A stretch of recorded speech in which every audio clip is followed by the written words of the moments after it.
collective excitement at space. That is a wonderful thing. But at the same time, I know everyone's calendar is tight, so since we now have a quorum, we will gavel in. Good morning. And we are going to start with a markup briefly, and then we will move to the hearing. The Senate Committee on Commerce, Science, and Transportation will come to order. Today, we will consider the nomination of Ariel Roth to lead the National Telecommunications and Information Administration, NTIA. Ariel is an exceptional candidate for this position, and if I may say so, an exceptional person. Ariel is currently serving as my policy director for telecommunications on this committee. As I've directly observed, Ariel knows telecommunications law and policy as well as anyone else in this town. She has served as the wireline advisor to former FCC Commissioner Michael O'Reilly, as a detailee to the House Energy and Commerce Committee, and here in the Senate as legislative counsel to former Senator and committee member Roy Blunt. She'll bring energy and enthusiasm to NTIA, where she will pursue a win-win solution on spectrum that addresses both commercial and national security concerns. Now, I know the question many of you are wondering, has the baby come? And the answer is yes. As of 12:10 a.m., Ariel gave birth to a beautiful baby girl who is 7 pounds, 10 ounces, and she joins her 3 sisters and 2 brothers. I have to commend Ariel's timing of giving birth on the day of the voting committee on her confirmation. Congratulations, Dad.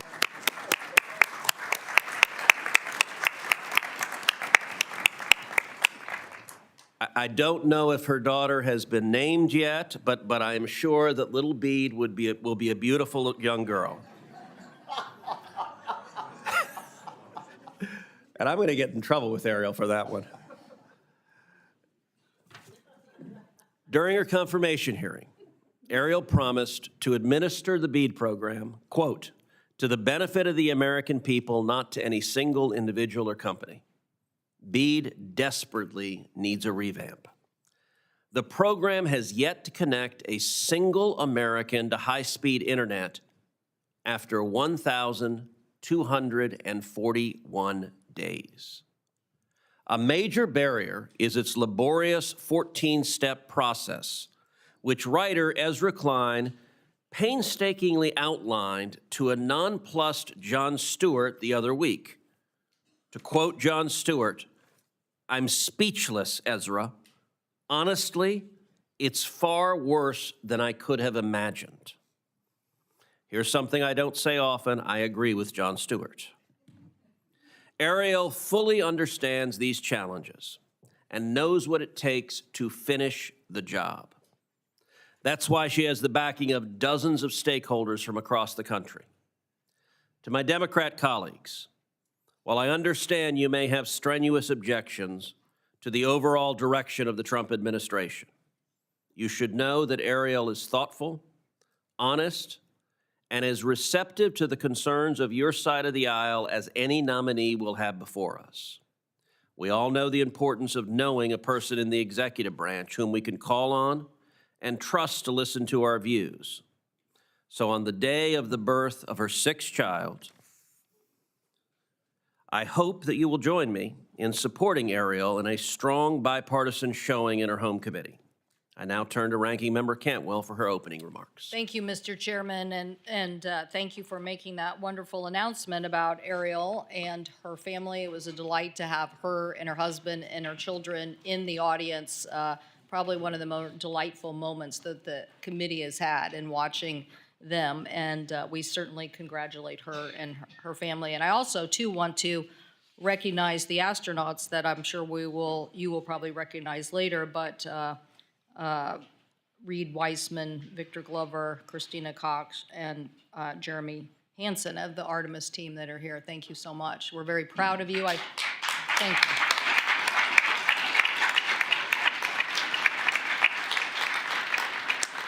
We're very proud of, in the state of Washington, Commander Ann McClain, who is leading the Crew 10 expedition right now. And so you're all nodding, so you all know her. And it just is amazing what you're all doing. And so we look forward to this hearing with Mr. Isaacson and Ms. Trusty.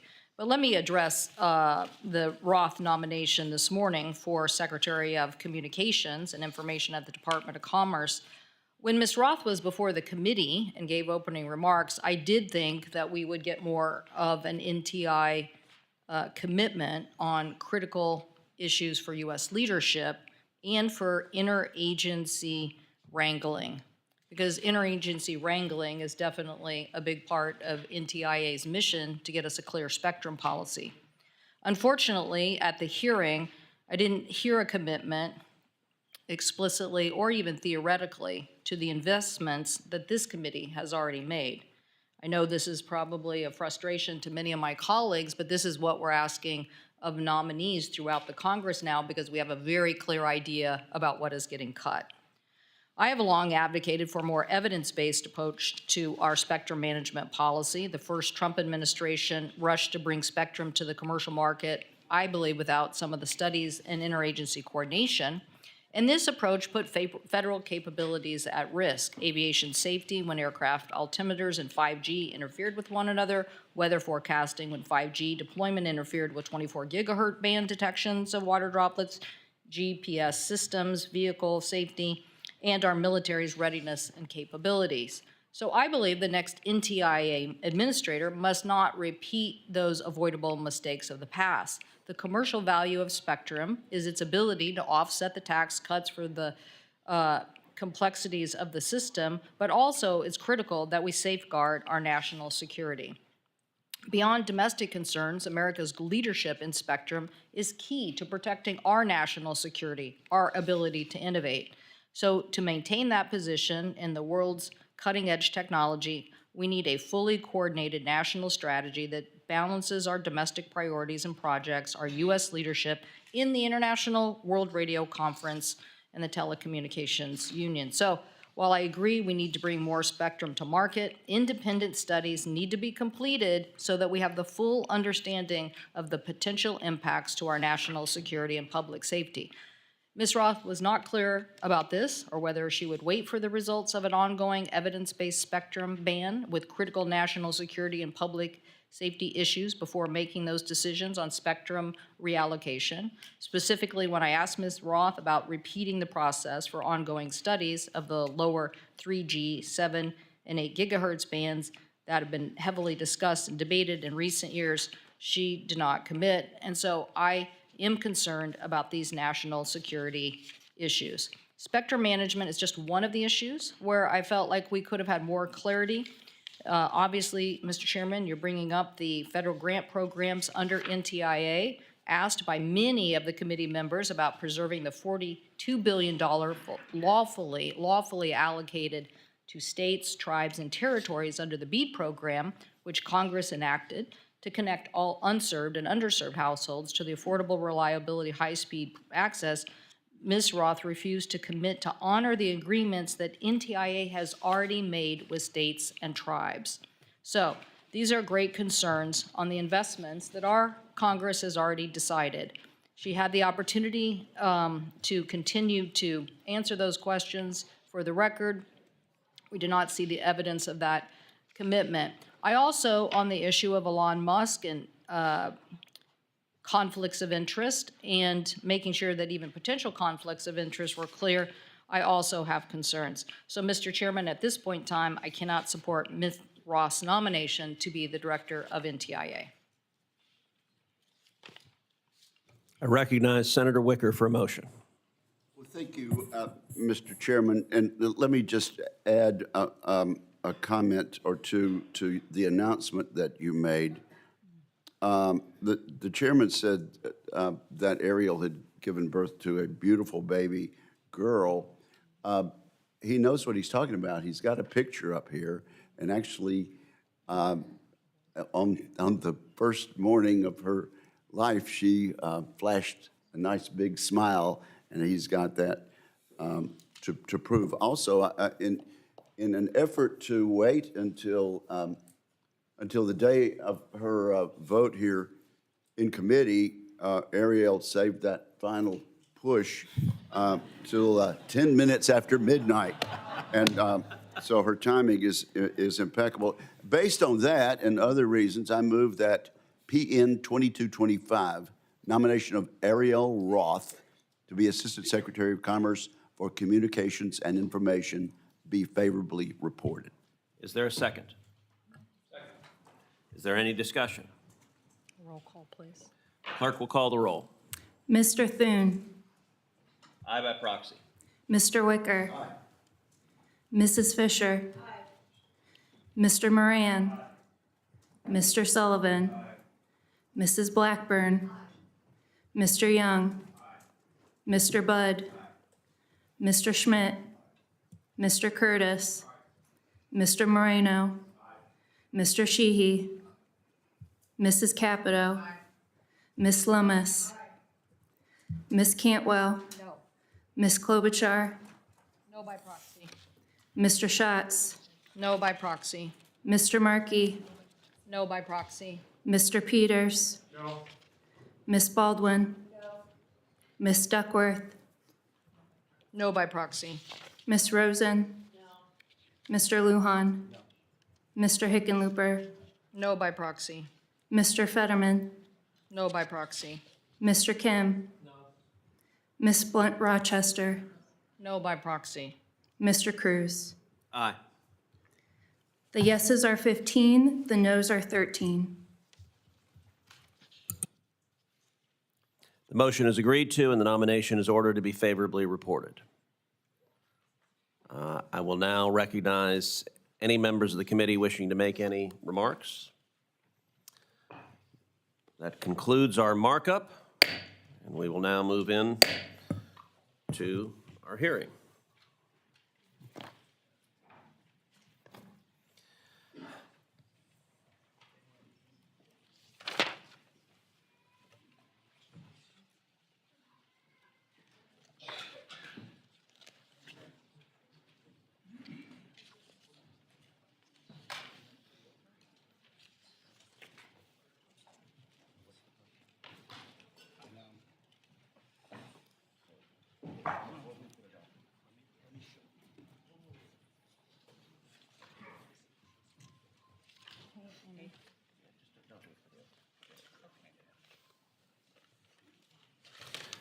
Today we will hear from Jared Isaacman, who has been nominated to lead the National Aeronautics and Space Administration, NASA, and from Olivia Trusty, who has been nominated to the Federal Communications Commission, the FCC.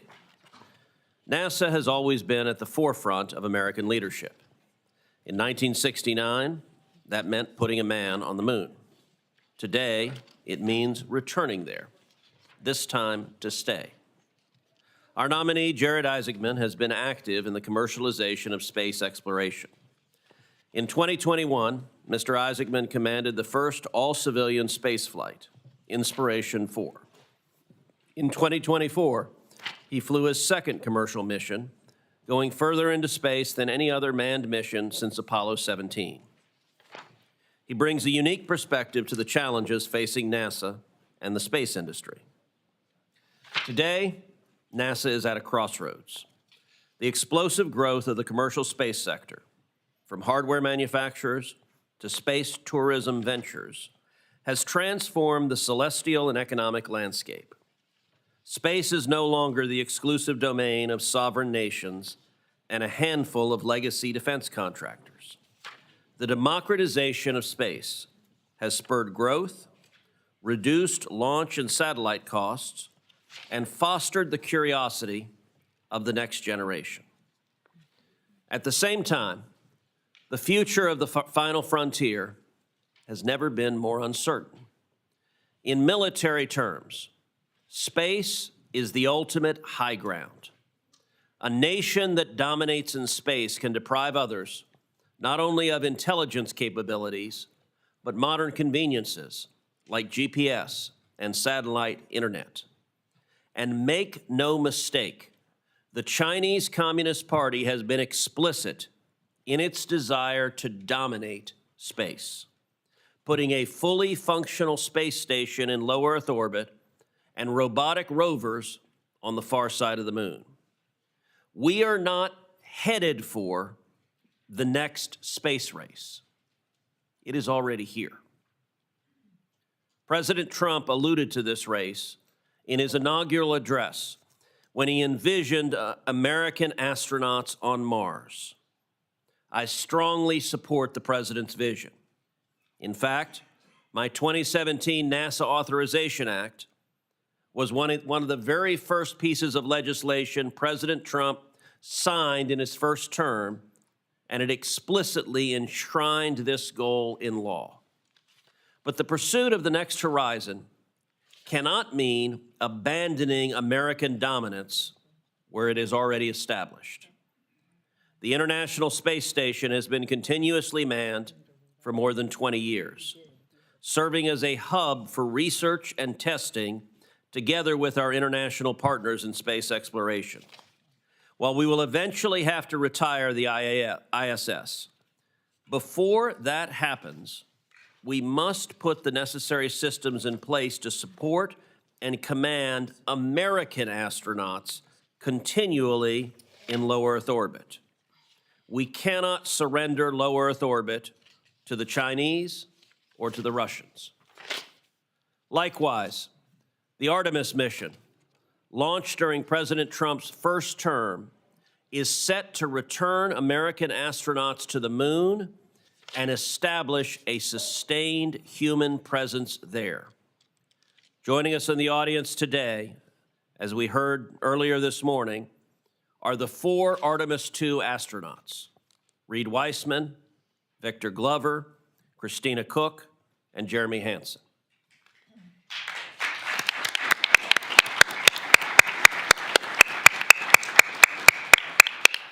In the next year, they will fly to and orbit the moon, setting the course for Artemis III's return to the lunar surface in 2027.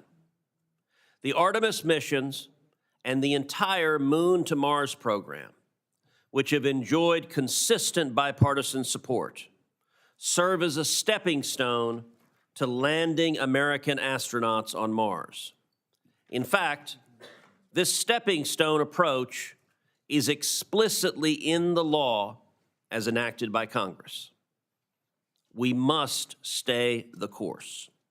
An extreme shift in priorities at this stage would almost certainly mean a red moon, ceding ground to China for generations to come. I am hard-pressed to think of a more catastrophic mistake we could make in space than saying to communist China, the moon is yours, America will not lead. So I look forward to hearing from Mr. Isaacman about his goals for NASA, his commitment to Artemis, how he intends to refocus and reinvigorate the agency in its core mission, and how he will ensure America continues to lead the world in space exploration. Let me now turn to the Federal Communications Commission, which faces its own set of challenges. The agency's Universal Service Fund was recently challenged in the Supreme Court. Its broadcast ownership rules are ill-adapted to the modern media environment. And most significantly, in March of 2023, the FCC lost its authority to conduct spectrum auctions for the first time ever. This ongoing lapse in auction authority has cost jobs and has weakened America's global standing. Increasing the amount of spectrum available for commercial use will secure our preeminence in telecommunications and will unlock billions of dollars for domestic investment, creating hundreds of thousands of jobs. Olivia Trusty has nearly 20 years of relevant experience in telecommunications. She is currently a staff member at the Armed Services Committee, which is chaired by our colleague, Senator Wicker, who will be introducing her this morning. Ms. Trusty has also worked as a policy director here at the Commerce Committee, giving her a well-rounded views of the interest of both the Department of Defense and the commercial industry when it comes to mid-band spectrum. I am confident that Ms. Trusty will be an asset at the FCC, where she will champion a spectrum pipeline, protect free speech, and ensure access to fast and affordable internet. I look forward to hearing from both of today's nominees and learning how they hope to advance American greatness within their institutions. I now turn to Ranking Member Cantwell for her opening remarks. Thank you, Mr. Chairman, and good morning to our two nominees, Mr. Isaacman and Ms. Trusty. Congratulations on this nomination. Mr. Isaacman, obviously for NASA, and Ms. Trusty for the Federal Communications Agency. First, Mr. Isaacman, nominee for the Administrator of NASA. As my colleague was just saying, the space race is heating up. You will have a critical task of delivering mission-critical, on-time, and on-budget challenges for the United States of America over the next 4 years to make sure that we don't lose in that space race. This includes successful execution on the Artemis program, which will take the United States back to the moon and ultimately the goal of getting to Mars. The NASA authorization bill, which Senator Cruz and I co-sponsored, strongly backs the Artemis program. It includes a lunar lander, redundancy, NASA's Space Launch SLS system, and critical to America's leadership in space, getting Americans back to the moon.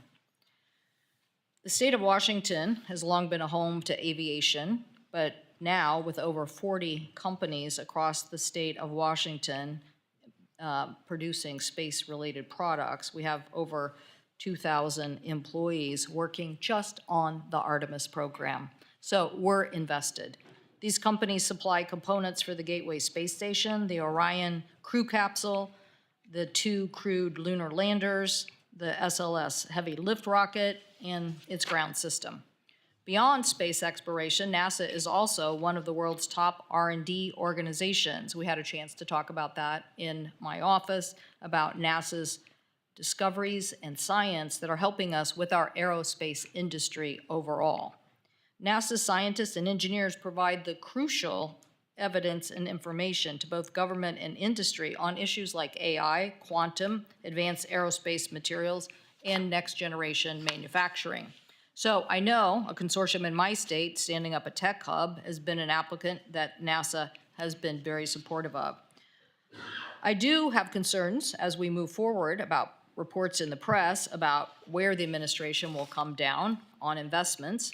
I hope we can talk about this today and clarify your position as it relates to these priorities for our nation. For example, in March of last month, the Wall Street Journal reported that the Trump administration was considering major changes to the Artemis program. You two have also made past statements about changes to the program, and if NASA does terminate the SLS and relies only on commercial rockets, such as SpaceX and Blue Origin New Glenn, experts say Americans won't get to the moon before the end of the decade. So a lot of scientific analysis resting on your shoulders, and then the budget capabilities to convince our colleagues to make these investments. Like the chairman, I want to win the race. I want to make sure that China doesn't beat us to Mars, and I hope that even with this recent announcements of theirs, that we beat them to the moon. I strongly believe that safety and resiliency, built through redundancy and innovation, through competition, is a key. So I would like to hear your views on that this morning.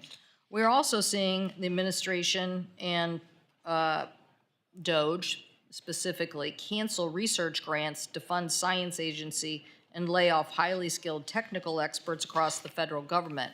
According to the news reports, NASA has confirmed an announcement by DOGE that up to $420 million in agency contracts have been canceled. So this is of a concern, sorting out how this cancellation impacts many different organizations. Meanwhile, tomorrow is the last day of work for several top NASA advisors, including the chief economist, the chief scientist, and the chief technologist. Their positions were eliminated because of the DOGE agenda. Reports indicate that the FY 2026 budget request might slash NASA's science funding by half. So, Mr. Isaacman, all of these are in the news, and we will want to understand your commitment to these issues or understanding your strategy about how you see us making these commitments to invest in science for the future.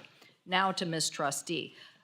Certainly welcome to you and your family who is here. I think you definitely outnumber the astronauts in the room, which is, we very much appreciate that. It's good to have that support, and your nomination comes at a critical time for the FCC. We want to have a communication system that is admired by the world, and we know that you're no stranger to this issue, working very diligently for Senator Wicker, both here on this committee and now on the Armed Services Committee. The FCC plays a vital role in spectrum policy management and commercial airwaves, and I've long advocated, as I said in my earlier statement, for an evidence-based system.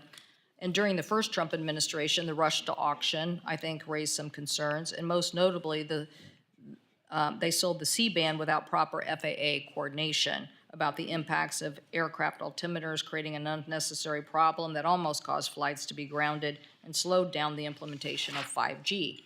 So I hope we'll hear about that issue, how you see us getting a more balanced approach in communication. Because of the FCC's influence over some of our most important institutions, including the media and the internet and providers, the FCC is an independent agency not subject to direct presidential control, but this tradition is under attack. The Trump administration is seeking to bring independent agencies like the FCC under the president's direct control. Recently, the president fired 2 Democratic commissioners at the Independent Federal Trade Commission without cause. So let me be clear, removing independent commissioners based on their party affiliation sets a dangerous precedent. I expect this administration will maintain a fully FCC staff with 5 commissioners, including 2 Democrats.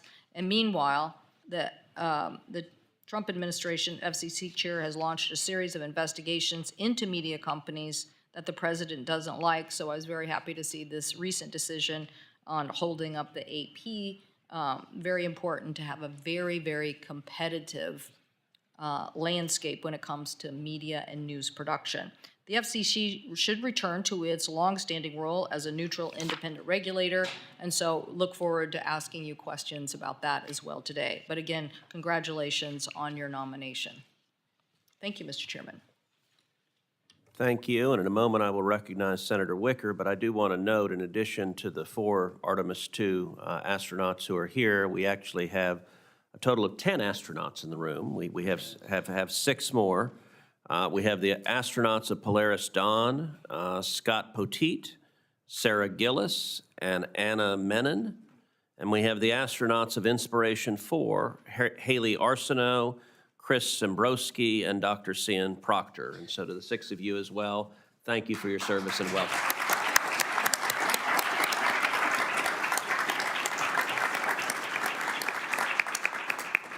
And I have to say, anytime you have 10 astronauts in the room, this may be the most badass assemblage at a commerce hearing that I've seen. And with that, I recognize Senator Wicker to make an introduction.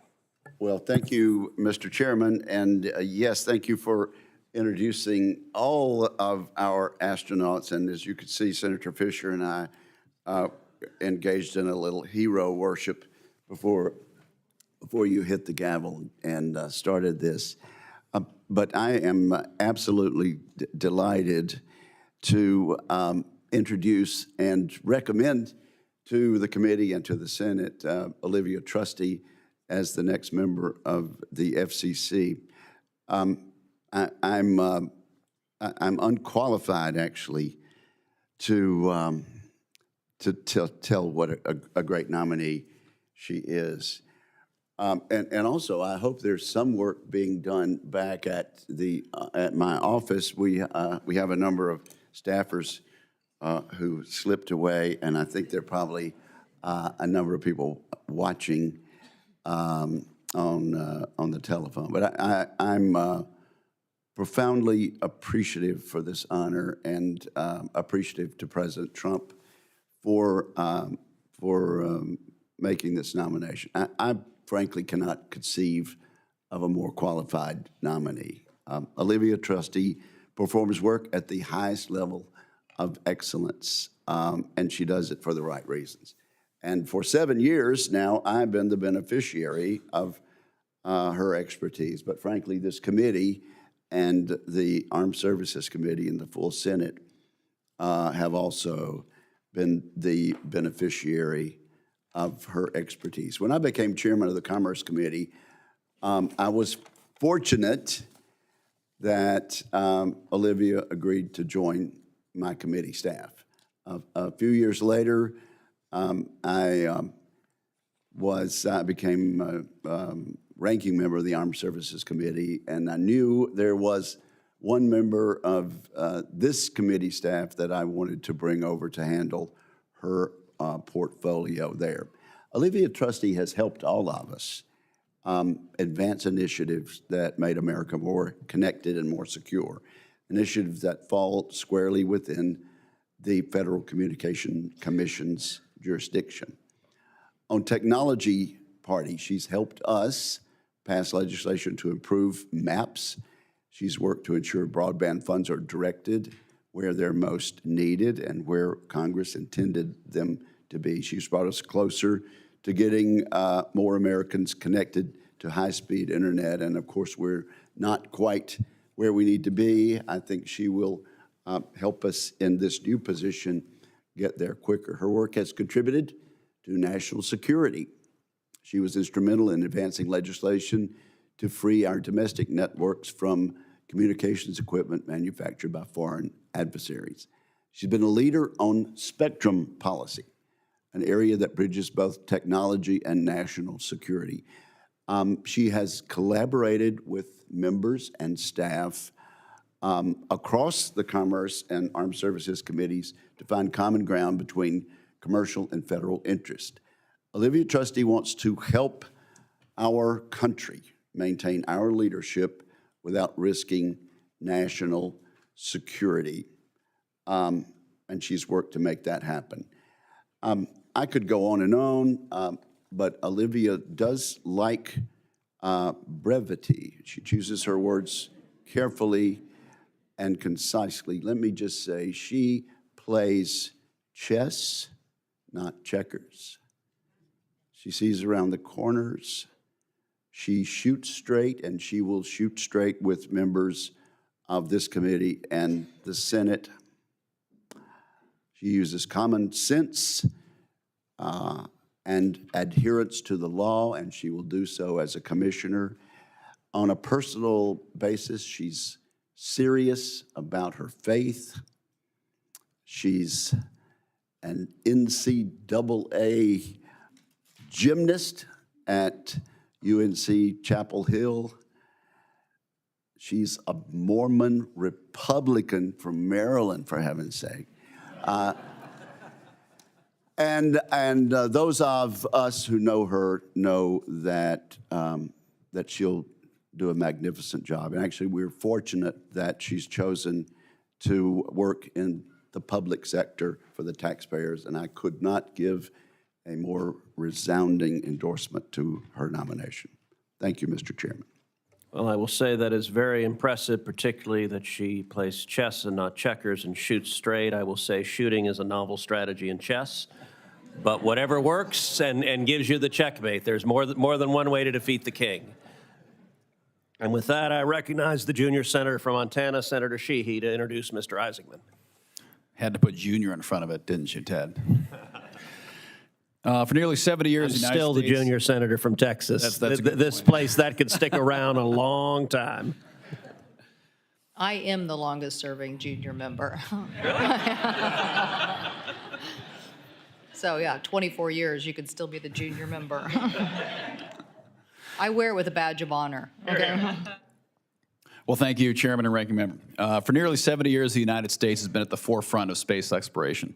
President Trump knows how critical it is for our country to lead the way yet again as our space program aims to reach new heights, and that's why he chose exactly the right man for the job, Jared Isaacman. I've personally known Jared for several years, sharing an aviation community in Montana and cooperating with him on improving the education experience for our next generation of explorers, astronauts, engineers, and pilots who attend space camp at the U.S. Space and Rocket Center in Huntsville, Alabama. Of note, both Jared and I attended space camp an arduous 5-day program for small children. And I would say it lit a spark in both of us to chase the dream of aviation and aerospace. We both dreamed of being astronauts as children. The difference is Jared actually is one, whereas I had to settle for the decidedly less cool title of senator. America has been the leader of global space travel for generations, pushing the boundaries of science and testing the limits of human endurance and intellect.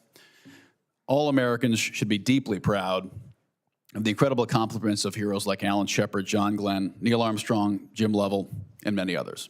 The sacrifice and leadership of these brave astronauts is what most Americans know well. What they usually don't know is that behind each and every one of these heroes, many of whom sitting in front of us, is a massive team of dedicated engineers, program managers, innovators, test pilots, welders, electricians, truck drivers, and families who are the true heroes of our space program. To lead this incredible team requires a leader who not only understands and believes in the mission, but also has the interdisciplinary skill sets to coordinate these cross-functional teams to achieve critical outcomes. As we have unfortunately seen in recent days, NASA is struggling. And what's worse, it has been struggling for the past couple of decades. Since the tragedy of the Columbia disaster in 2003, which I remember like it was yesterday as I was preparing to enter the pool for a high school swim meet, NASA has been a struggling organization full of great people, searching for revival. For 10 years, the United States of America was paying the Russian government taxi fare to send our own astronauts into space. This would make JFK and Ronald Reagan turn in their graves. And in light of the recent Starliner mission to the ISS that left astronauts stuck in space for 9 months, we are reminded that much work still remains. President Trump, and Elon Musk, who's one of our greatest space entrepreneurs, both knew it was time for a change. And enter Jared Isaacman. Despite his childhood desire to be an Air Force pilot and an astronaut, Jared found out that he was smarter than most and started a disruptive software company in his garage as a teenager. That company grew to be a tremendous multi-billion-dollar success, and that success fueled his ascension into the Hall of Fame as a record-setting jet pilot, an aggressive fighter pilot for our Air Force combat pilots, and most recently, the first civilian astronaut to ever conduct a spacewalk. On top of all that, Jared and I share another passion: pediatric philanthropy. Jared has personally donated millions of dollars to improve healthcare for at-risk children all over America, a cause which brought us together. NASA is at a point of great pride for a generation. It represents a moral obligation for us to continue to lead in the greatest frontier ever known, and it deserves strong leadership. Jared is an articulate leader, a great father and husband, and one of the smartest people in America. Jared understands not only how to manage complex multi-billion-dollar organizations, but also how to design and engineer critical systems. And to top it all off, he knows how to fly spaceships. America has given us a mandate to push the boundaries of outer space, and NASA is in need of spiritual and organizational rejuvenation, and that will take fresh, bold leadership. Jared is the perfect man for the job, and I look forward to adding NASA administrator to his already remarkable resume. Thank you. Thank you. I now recognize Mr. Isaacman for his opening statement. Thank you, and Senator Sheehy for the very generous introduction. Thank you, Chairman Cruz, Ranking Member Cantwell, distinguished members of the committee. I'm honored and very grateful to be here before you today as President Donald Trump's nominee to lead the National Aeronautics and Space Administration. I have lived the American dream, and I owe this nation a great debt. I would happily serve President Trump in any capacity, but to work alongside the people that have expanded the boundaries of exploration and brought humanity closer to the stars would be the privilege of a lifetime. Before I begin, I would like to acknowledge my crewmates, as you did earlier, Senator, along with my wife, Monica, and my 2 wonderful daughters that are sitting behind me, Mila and Liv. I do recognize I am a newcomer, so I thought I would share a bit about my story, along with my understanding of the challenges and the opportunities that lie ahead. I am an entrepreneur, and my journey began when I took a risk and left school at age 16 to build a company in my parents' basement. Despite my unconventional start, I found success very early in life and led my company into a multi-billion-dollar enterprise that employs thousands. I'm a pilot with an aeronautics degree. Over the last 20 years, I've flown over 7,000 hours in jets and ex-military aircraft, setting world records and performing in air shows. My passion for aviation also led me to start another company, this time a defense aerospace business. As a company, we operated the world's largest private air force. Our job was to fly fighter jets as adversaries, executing enemy tactics and training American warfighters. We managed hundreds of millions in defense contracts and saved taxpayers billions along the way. I'm also an astronaut. Alongside a talented team, I led 2 record-breaking missions to space.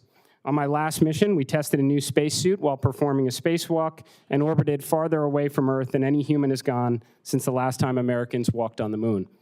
Along the way, my 2 crewmates, Sarah Gillis and Anna Menon, became the women who've journeyed farthest from Earth ever. I'm an advocate for science. During these missions to space, my crew and I performed approximately 50 science and research experiments. I've also publicly supported the Chandra X-ray Observatory and offered to fund a mission to extend the life and capabilities of the Hubble Space Telescope. I care about the people back at home and our collective future here on Earth. My space career did not burden the taxpayers. They were privately funded and aimed at inspiring and helping people all over the world. One example is the over $250 million we raised to support St. Jude Children's Research Hospital and their critical work to ensure no child dies in the dawn of life. Alongside these efforts, I personally donated hundreds of millions of dollars to charitable endeavors.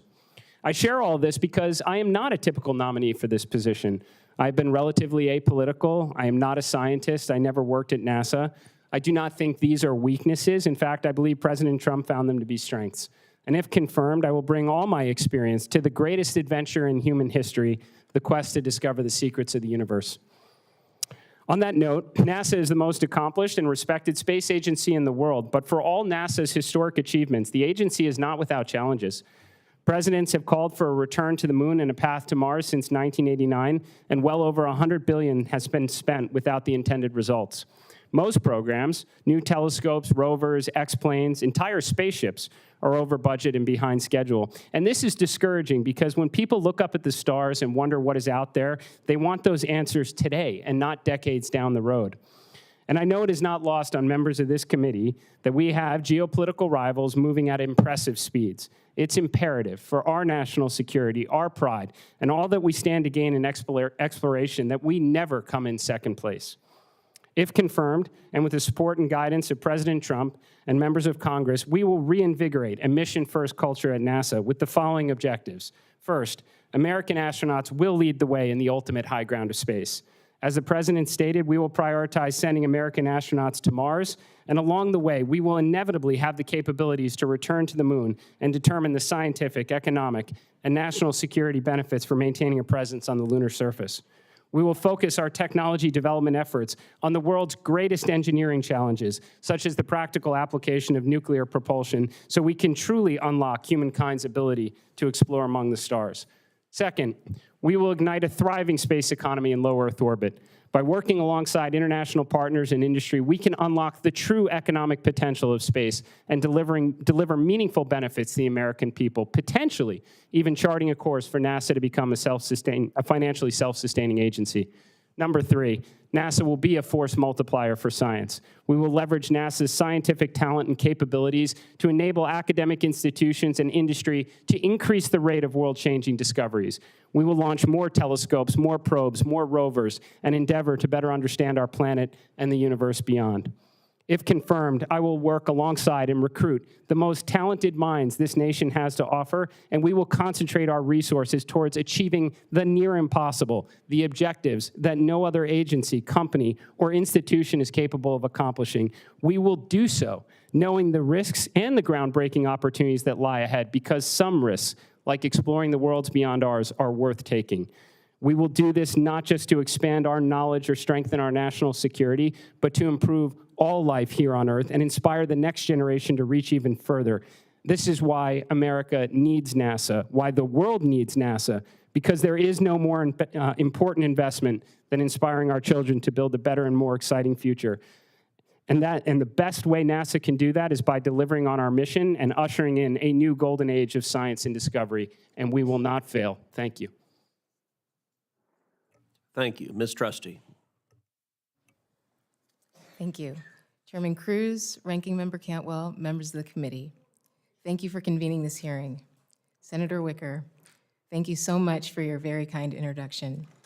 It has been a privilege to work with you on your staff for nearly 8 years, serving the people of Mississippi and all Americans. Thank you so much for this opportunity. I also thank President Trump for the incredible honor of this nomination to be a commissioner at the Federal Communications Commission. And last but not least, I thank my family for their love and support and I'll briefly introduce those here today and watching via webcast. My parents, Terry and Ellen Trusty, my sisters, Lauren, Jennifer, Angela, Elizabeth, and Caroline, and my brother, TJ, my brothers and sister-in-law, Thomas Ventimiglia, Matthew Burton, Sola Fafita, and Naeem Trusty, and my precious nieces and nephews, Sophia, Thomas, and Julian Ventimiglia, Ella, Jack, Caroline Kay, and Henry Burton, and Isabel, Summer, Ellen, and Lana Trusty. I love you all so very much. Growing up in a large family with 5 sisters and 1 brother, I was taught early on about the value of service. Through my parents' daily actions, they emphasized the importance of helping others, whether through small acts or larger commitments. As I've grown older, I've credited my parents' example to the example set by my paternal and maternal grandfathers, George Preston Trusty Sr. and Ernest DeWitt Powell Jr., both of whom served our country in World War II and the Korean War, respectively. Although my grandfathers came from different backgrounds, they shared a common commitment to defending this country and protecting the values we all hold dear. What brings me here today is my desire to continue the shared commitment to public service and love of country that's been in my family for generations. When I first moved to Washington, D.C. nearly 20 years ago, after graduating from the University of North Carolina at Chapel Hill, I began my career in the public policy office of a telecommunications company. This is where I was introduced to universal service principles and the critical mission of the FCC. During that time, I saw firsthand how access to modern communication services, particularly for Americans living in rural and remote areas, could change lives. I also learned the value of a simple internet connection. It not only gives communities the ability to stay connected with loved ones, but it opens the door to education, jobs, economic opportunities, and so much more. Indeed, it allows Americans to participate fully in society and an ever-expanding global digital economy.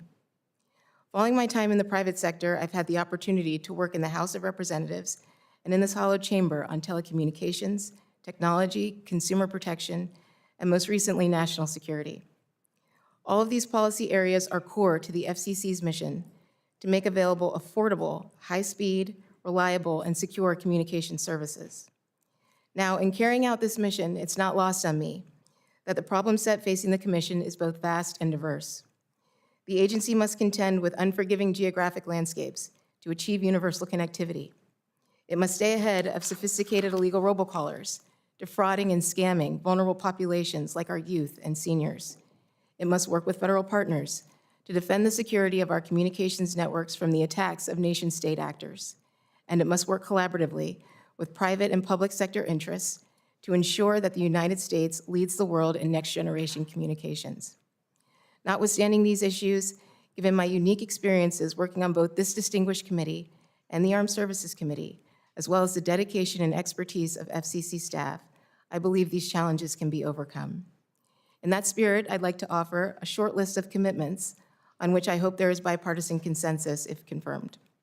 If confirmed, I will work with Congress and the administration to expand access to high-speed internet services for all Americans, protect consumers from illegal robocalls, strengthen the security of the nation's telecommunications networks, and restore America's leadership in next-generation communications technologies.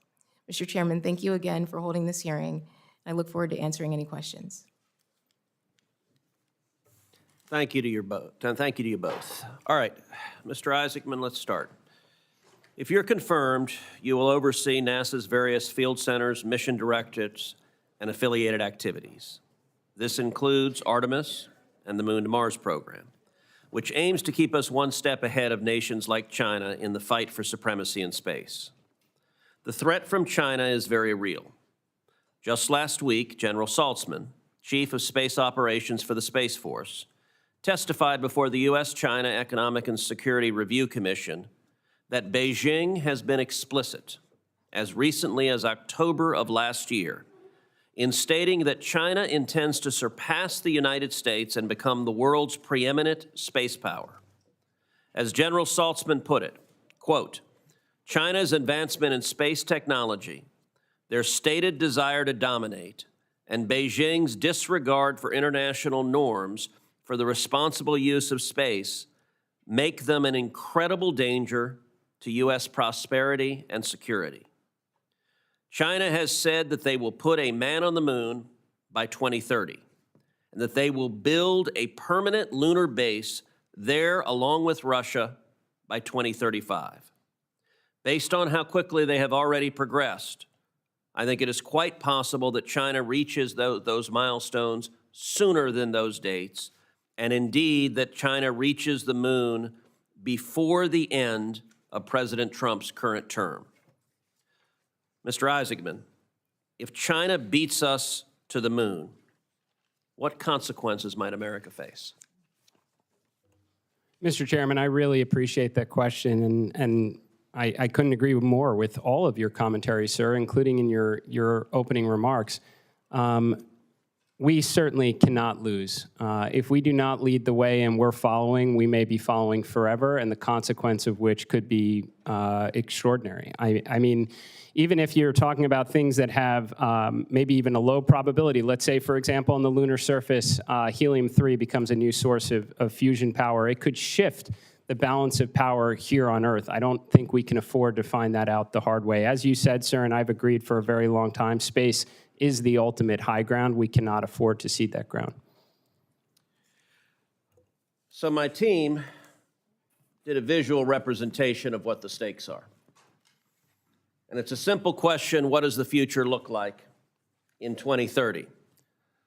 Now, I will note that my team used ChatGPT to make this poster. And my immediate comment on seeing it is the American flag is too damn small. And I was told it was difficult to get a bigger American flag on AI. That may be underscoring the need to win the race for AI as well. But it does give a sense of exactly what the choices we're facing. Now, when we met in my office, you said beating China back to the moon was, quote, critical for our national interests.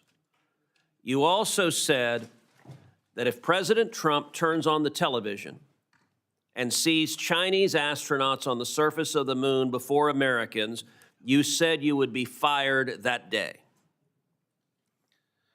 In your written testimony, however, you said, quote, we will prioritize sending American astronauts to Mars. There seems to be a bit of tension between the commitment you made in my office and your testimony. What is your view? Will you maintain course with the Artemis program so that we can return American astronauts to the moon before President Trump leaves office? Mr. Chairman, I really appreciate the statement. First, I couldn't agree more with the president and his inspiring and ambitious goal to send American astronauts to plant the stars and stripes on Mars. He didn't say we shouldn't go to the moon. I suspect the president, as I feel, and probably a lot of Americans, is what's taking us so long to get back to the moon, and why does it cost so much money? I absolutely want to see us return to the moon. As I mentioned in my prepared remarks, determine the economic, scientific, and national security value while we are also proceeding towards Mars. I don't think we have to make any tough trades here, Senator. I think if we can concentrate our resources at the world's greatest space agency, we don't have to make a binary decision of moon versus Mars, or moon has to come first versus Mars. I think we could be paralleling these efforts and doing the near impossible, which is exactly why the American taxpayers funded NASA in the first place. Well, I will say on the question of whether NASA has to implement moon then Mars, United States law is explicit and unequivocal on that. 51 U.S.C. section 20302, which Senator Cantwell and I wrote, says, vision for space exploration, the administrator shall establish a program to develop a sustained human presence in cislunar space or on the moon as a stepping stone to future exploration of Mars and other destinations. The notion of the moon as a stepping stone is explicitly in U.S. law. Do you acknowledge that? Yes, I do, Senator. And let me ask you, given the current NASA budget, if we assume for a moment we're not going to see a dramatic shift and NASA's budget double tomorrow, do you believe it is possible to stand up a full mission to the moon and a full mission to the Mars simultaneously? Senator, as I mentioned in my prepared remarks, I think we can absolutely do that. We can figure out the space economy in low Earth orbit. We can run more scientific missions. This is the agency that went from sending Alan Shepard on a suborbital mission, and 8 years later, we saw Neil Armstrong and Buzz Aldrin on the surface of the moon. Do I think that we can get back to the moon, chart a course for Mars, and do all the other things? Absolutely, Senator. So do we have your commitment that you will not allow the scenario on the right on this poster to happen, that China will not beat us to the moon, that one of these heroes sitting in this room will set his or her, and as a father of 2 daughters, I'm particularly excited that Artemis is committed. It will be a her. The first woman will step foot on the moon, and she will be an American astronaut. Do we have your commitment that we will win the race to the moon and China will not beat us? Senator, I only see the left-hand portion of that poster. And next time we'll make the American flag bigger. Senator Cantwell. Mr. Chairman, I ask unanimous consent that the poster be placed in the record. An excellent idea, and a chairman who was A new version. crossing his T's and dotting his I's would have done so already, without objection. Senator Cantwell. Thank you, Mr. Chairman. And continuing on this same point, listen, I have no doubt of your capabilities at the technical side of this and the expertise, both on the aviation and the space side. It's a question, I think, of a long-term challenge of different administrations to deliver on this goal and how each administration and each Congress does or doesn't support it. So I view your job as like wrangling the powers that be to support the mission and understand what it's going to take to support the mission. So like Senator Cruz, I want to understand a little bit more about your commitments. The most recent economic impact report highlighted that in fiscal year 2023, NASA projects to generate more than $75 billion in economic output. And the National Academy studies chaired by Norm Augustine found that NASA's budget is often incompatible with the scope, complexity, and difficulty of its mission work. That means that we end up shortchanging it to certain degrees. So I want to make sure I understand what your commitment is, because there's been so much in the press. Do you commit not to closing any of the NASA's 10 centers or divesting from critical infrastructure without the expressed authorization of Congress? Senator, you absolutely have my commitment to work alongside Congress. I think NASA is going to require the best and brightest from across the nation and all of our critical infrastructure in order to achieve its mission to do the near impossible for all humankind. Do you see any reason to close these 10 centers? Senator, there's only so much that I can be briefed on in advance of this opportunity. I fully expect to roll up my sleeves and determine, where all of our best resources are, so we can get back to achieving the mission as quickly as possible.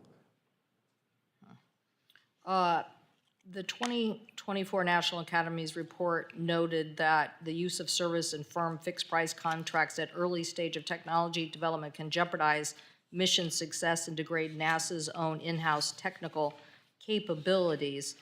What are your thoughts about these fixed-term contracts? Senator, as Agree someone... with that statement? I guess, do you agree with that statement? They can be deleterious. I'm just asking if you agree with that. Well, I take two things away from that, Senator. First, having run a defense aerospace company for more than a decade, and generally I am a fan of fixed firm price contracts and being held accountable to what we bid. In terms of the difference between NASA's in-house expertise and what commercial industry is able to provide, I believe NASA should be working on, again, per my prepared remarks, on the near impossible, what no one else is capable of doing. And when they figure it out, commercial industry takes over and brings the rest of the world to follow. You might be one heck of a entrepreneur in relation to science. You said you're not a scientist.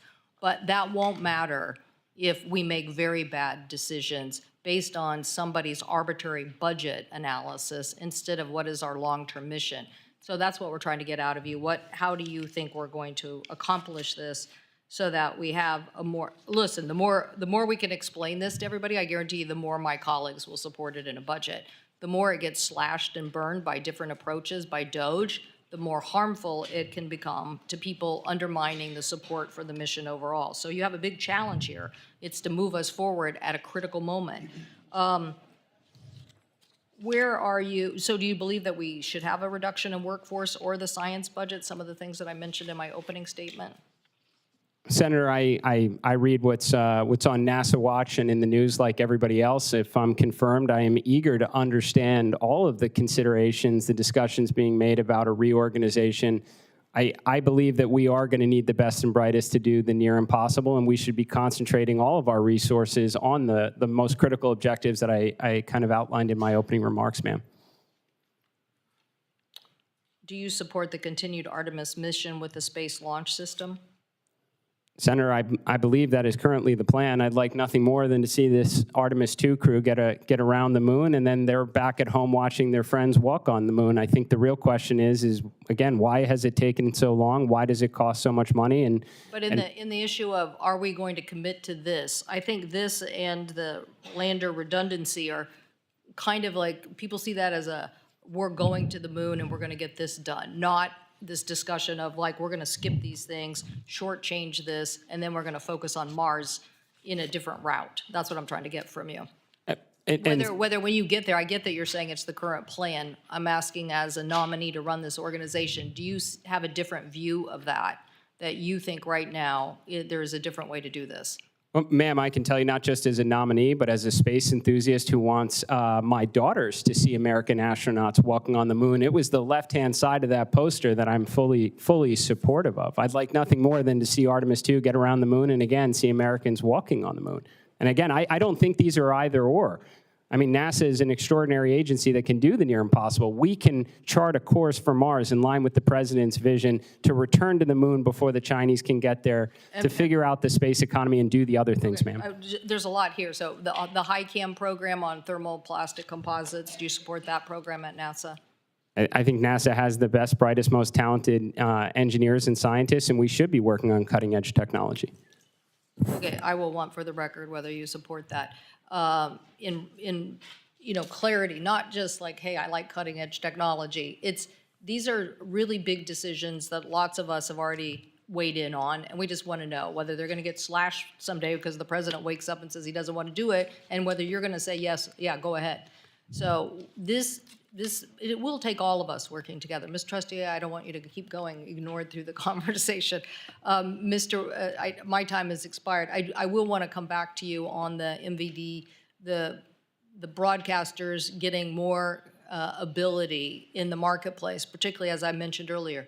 You want a vibrant news competition, particularly when it comes to local journalism, reopening that case at the FCC, but I will take that for coming back on a second round. And I love that Senator Wicker thinks that you play chess instead of checkers, because we need a lot more chess playing at the FCC. Thank you.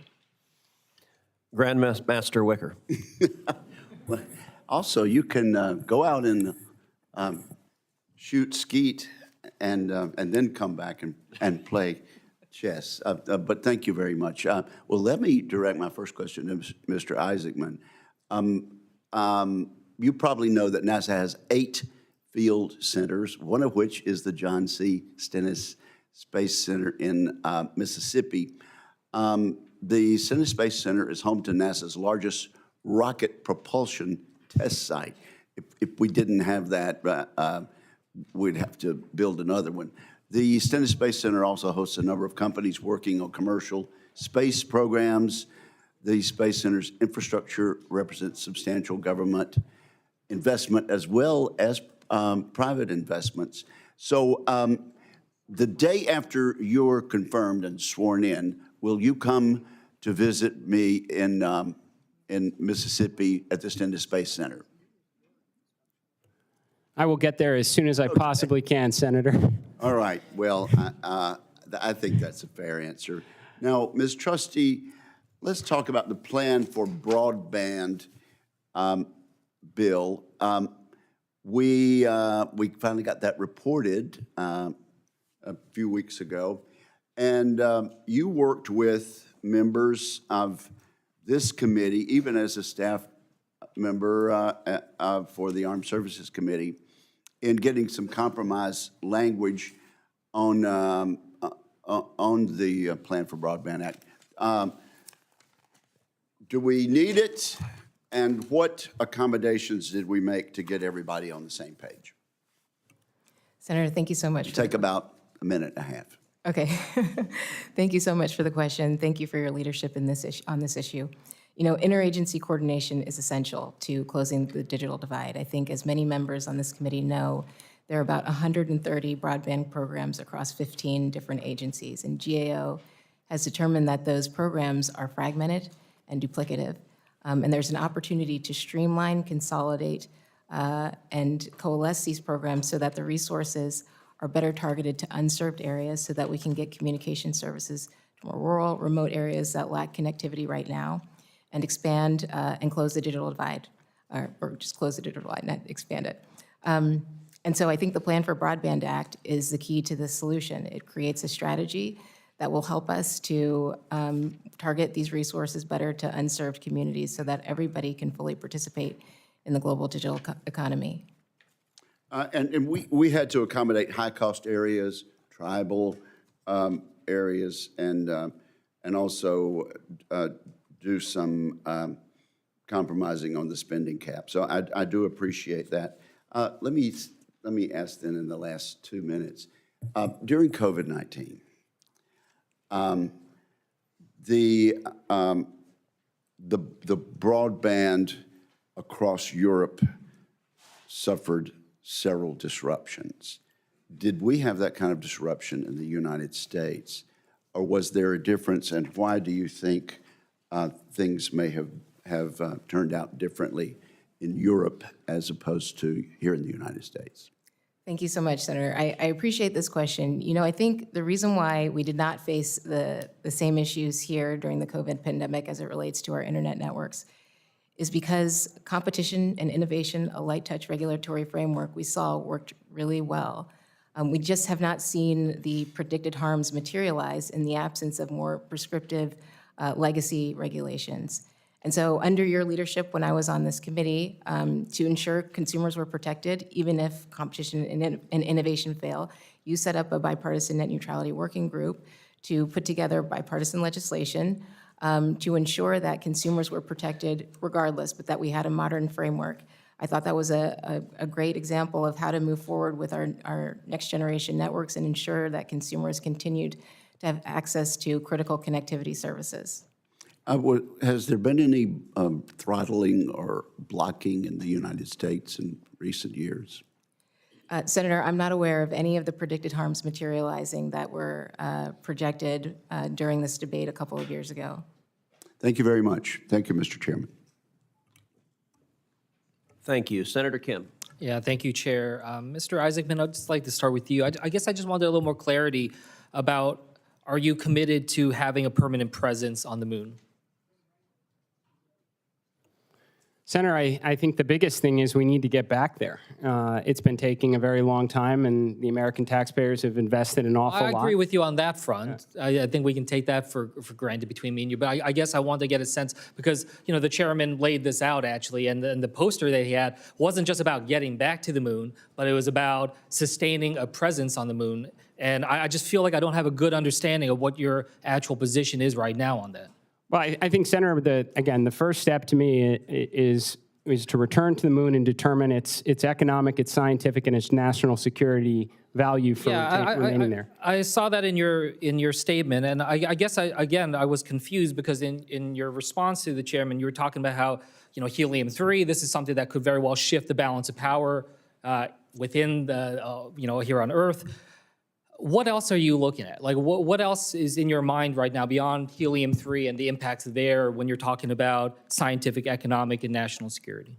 Well, Senator, that's what we need to get there to find out. You know, all the best science fiction movies out there have something like helium-3 as the economic justification for an enduring presence, not just on the moon, but throughout space exploration. So I guess, kind of as we've been talking about this, moon, Mars, two priorities, you were much more definitive about saying we need to get to Mars.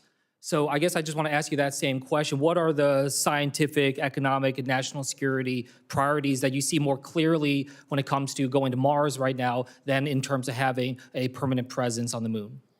Well, Senator, to be clear, I certainly hope in the future that we have lots of space stations, a full lunar outpost, a Mars outpost, and we're pushing even beyond that. I'm just saying we need to get back to the moon. We need to figure out why we need to be there, and I certainly hope Why do there we is a need reason. to be at, like, what I'm trying to get a sense of, you seem much more definitive about saying we need to get to Mars and putting resources towards that effort.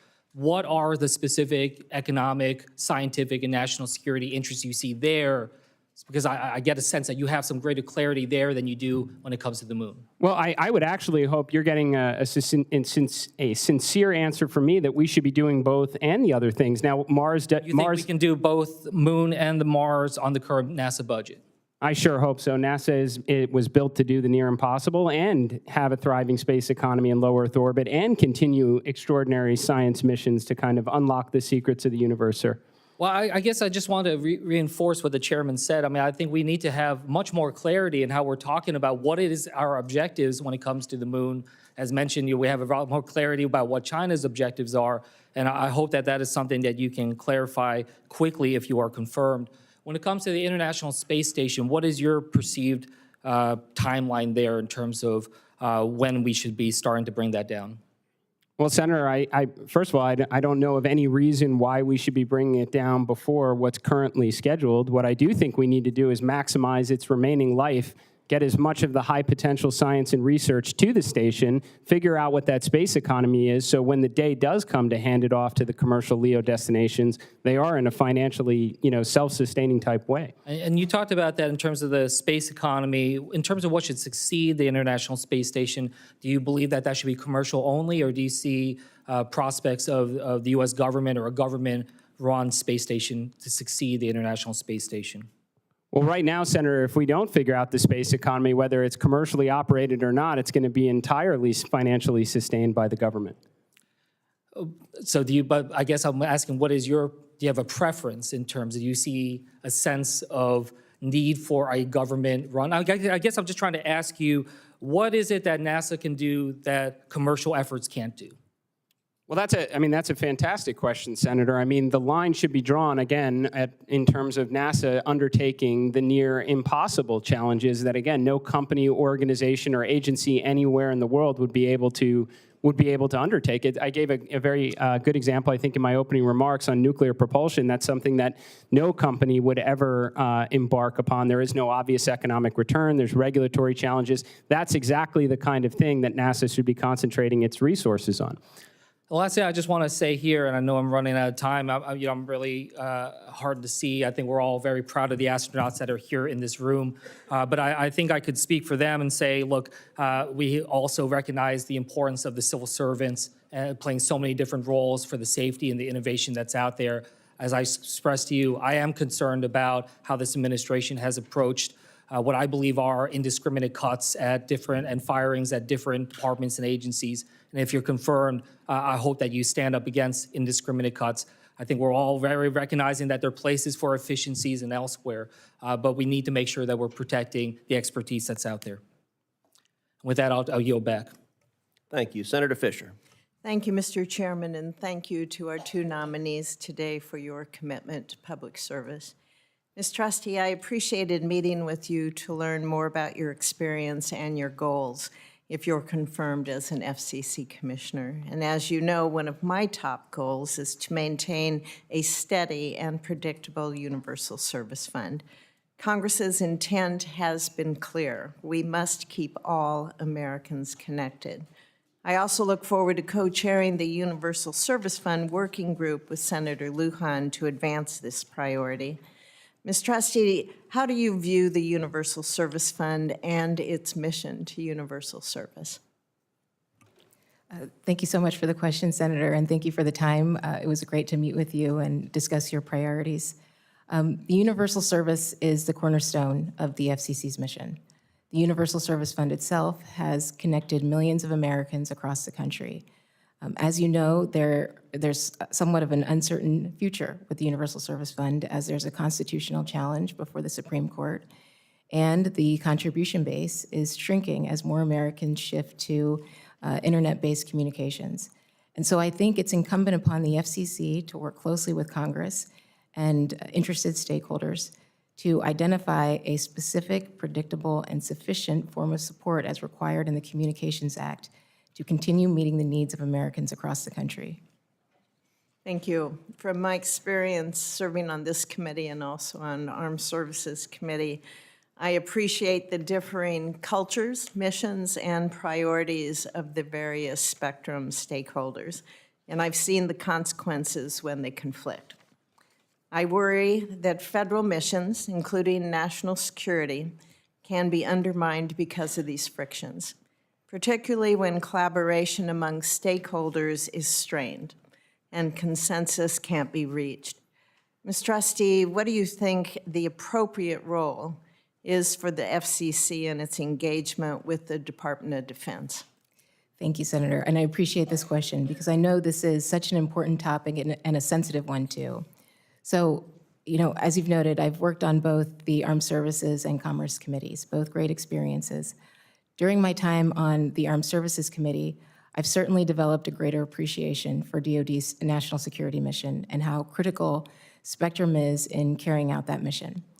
I also know from my time on the Commerce Committee that spectrum is the lifeblood of wireless communications. It's essential to meeting our economic objectives both domestically and abroad. And so I think given these two experiences, I can certainly help find solutions where there's common ground, where we don't have to sacrifice our spectrum for our warfighting needs, but we can also create opportunities to repurpose spectrum for commercial use. And I think the way to do that, frankly, is to have everybody in the same room at the same time, hearing the same things.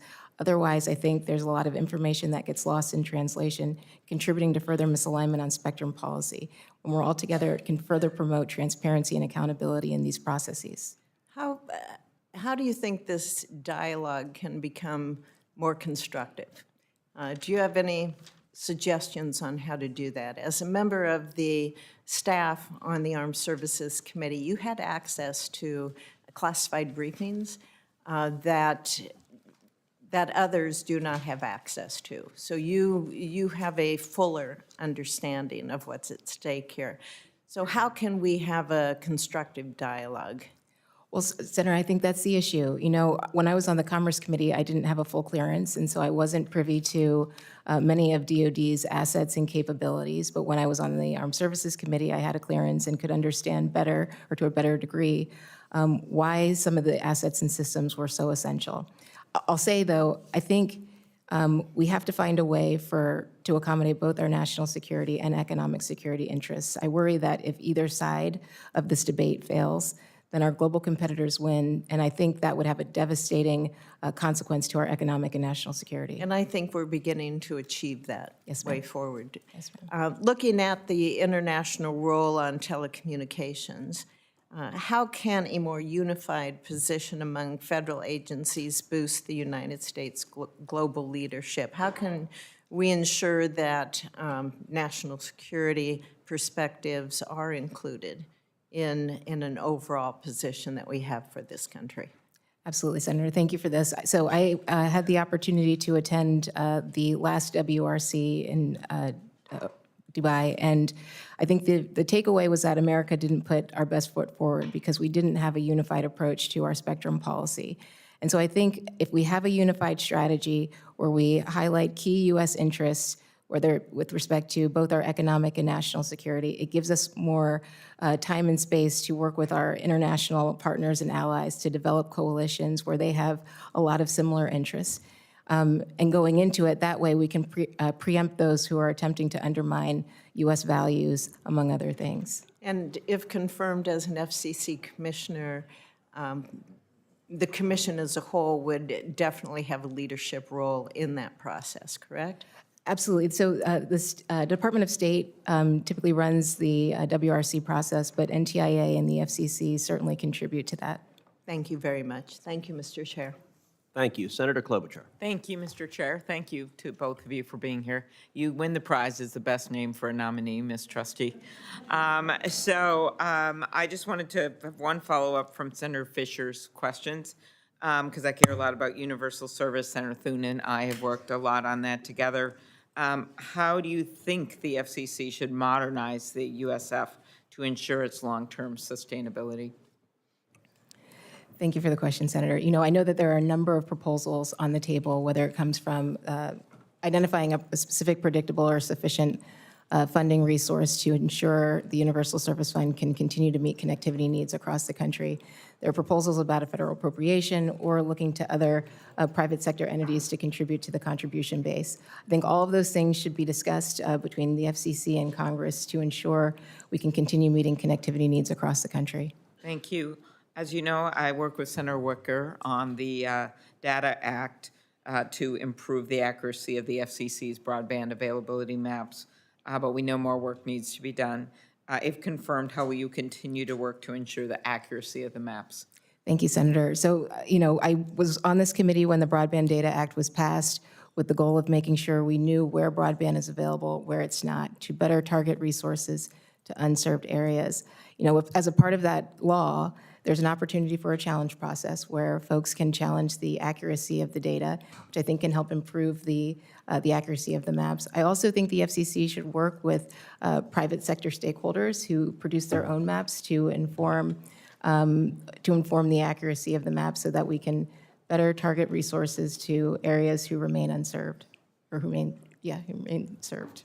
Okay, very good. Thank you. And as you know, care a lot about getting the broadband funding out. We've talked to a number of nominees about that. And then I'll ask you a question writing on 911. So Okay. Thank you, thank Senator. you. Mr. Isaacman, welcome. And we had a good talk over the phone. I mentioned STEM was really important to me. I was looking back in 2017, President Trump signed into law. I remember because Senator Fisher called me from the White House. She was there and she said, "What is this bill of yours he's signing into law?" Because she happened to be there. And they did an event. So it was a bill authorizing the NASA administrator to encourage women to study STEM. It's called the Inspire Women Act, and pursue careers in aerospace. Could you talk about promoting the STEM workforce and in your role, if confirmed as NASA administrator, how you can inspire more people to go into STEM in general?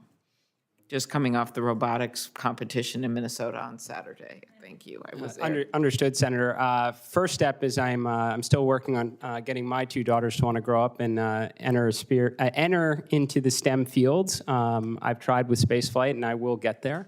I would love to answer that really in two parts. I think the first thing is it is a fundamental obligation of NASA to inspire the next generation to want to be scientists, engineers, astronauts, pilots, doctors, researchers. And I think the best way NASA can do that is by executing on its mission. I mean, that is what's going to have children want to dress up as astronauts and scientists for Halloween, is to get back to the moon, to get to Mars, and to inspire the world with whatever the replacement is someday for James Webb that gives us 100 times the resolution. The second part, ma'am, is what I mentioned in my opening remarks about NASA being a force multiplier for science.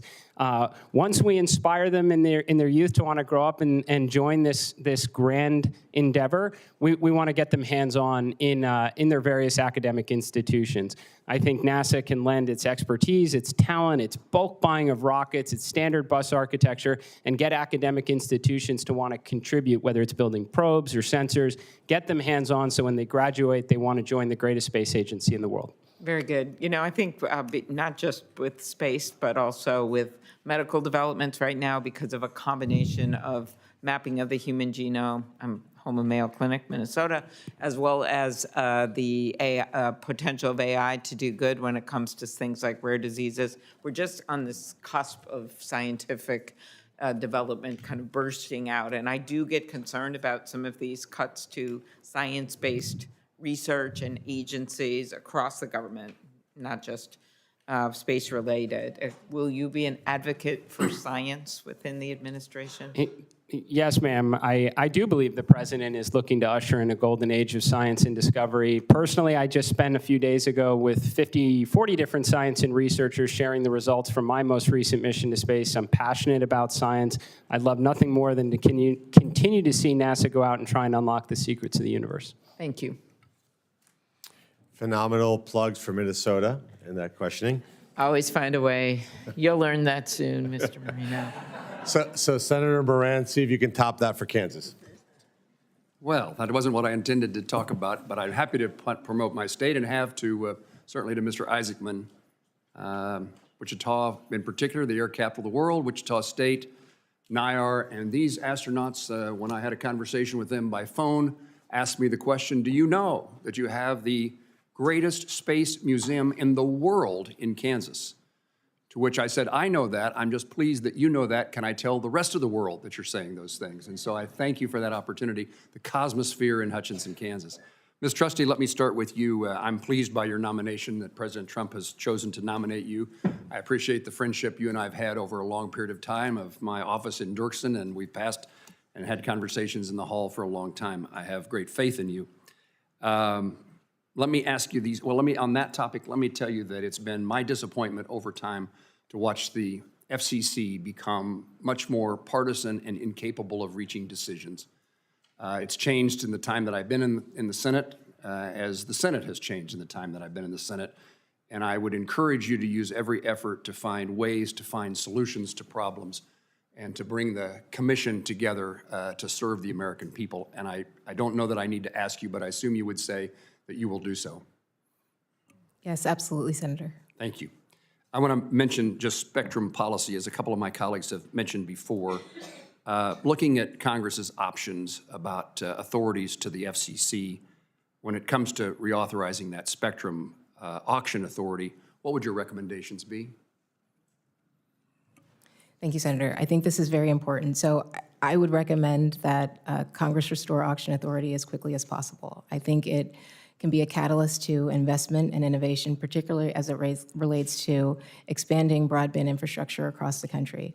I also think it serves as a signal to the rest of the world about how we're prioritizing our telecommunications policy and where we're going. This is underpinning every emerging application that we can think of: artificial intelligence, quantum computing, and so much more. And so I think by showing that we have confidence in our regulatory processes and frameworks to have auction authority restored to support that kind of innovation, I think that will go a long way. Ms. Trusty, media ownership is back in the news again. Do you believe it's important for the FCC to rid us of the rules that are no longer necessary or inhibit competition that currently exist in media ownership rules? Yeah, appreciate the question, Senator. I definitely think we need a modern regulatory framework that reflects the realities of today's video media marketplace. As you know, the media marketplace has changed dramatically over the last 2 decades, driven largely by technology advancements and changes in consumer preferences. Consumers have access to all sorts of things, your traditional broadcast and cable, as well as live streaming video and social media, all things that make for a great personalized television viewing experience, and things that I think the FCC should continue to promote, that allows broadcasters to flexibly compete against technology companies for ad revenues, consumer viewers, as well as programming. Ms. Trusty, that's particularly true in rural America, where the options are fewer than they used to be, and local programming is a difficult task to accomplish. So I encourage you to pursue those changes. One more, BEAD implementation. One of the things we're worried about is the timing of the FCC's efforts in deploying broadband funds when BEAD is yet uncompleted, because one of the goals is to make sure that we don't overbuild and that you're not both providing dollars to the same opportunities to provide broadband and internet services. So would you consider, how would you consider the FCC in holding off moving forward on allocating 5G funding until BEAD allocation decisions have been made in order to maximize that, the efficiency of those 5G funds? I appreciate this question, Senator. This goes to the heart of interagency coordination. I think the FCC and NTIA need to be in constant contact about where BEAD is going, when it's going, so that we can be better stewards of taxpayer dollars, target funds to unserved areas, ensure that there's no duplication or overbuilding, as you mentioned. And there could be a possibility where BEAD infrastructure could be leveraged for USF funds or vice versa. But I think this all goes to interagency coordination and making sure we're the best stewards of taxpayer dollars. So you have my commitment that I would do that, Senator, if confirmed. Thank you. Mr. Isaacman, let me tell you that I now have concern about your leadership capabilities. While you were indicating that you were working on getting your daughters to pursue STEM education, both of them were shaking their heads this way. I hope you can fare better at NASA. We're going to fix this, Senator. In the short 12 seconds that I have left in my time, I'll ask, I guess, one question. Do you believe that the current Artemis architecture featuring SLS rocket or Orion spacecraft is the best and fastest way to beat China to the moon? Senator, this is the current plan. I do believe it's the best and fastest way to get there. I don't think it's the long-term way to get to and from the moon and to Mars with great frequency, but this is the plan we have now, and we've got to get this crew around the moon and the follow-on crew to land on the moon. Thank you. Thank you, Mr. Chairman. Thank you. I recognize Senator from Michigan, Gary Peters. Thank you, Senator.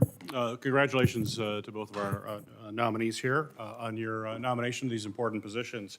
Mr. Isaacman, we had a great opportunity to talk yesterday in my office about a variety of issues. Artemis came up frequently, as I know it's come up at the hearing frequently as well, including Senator Moran in the previous question.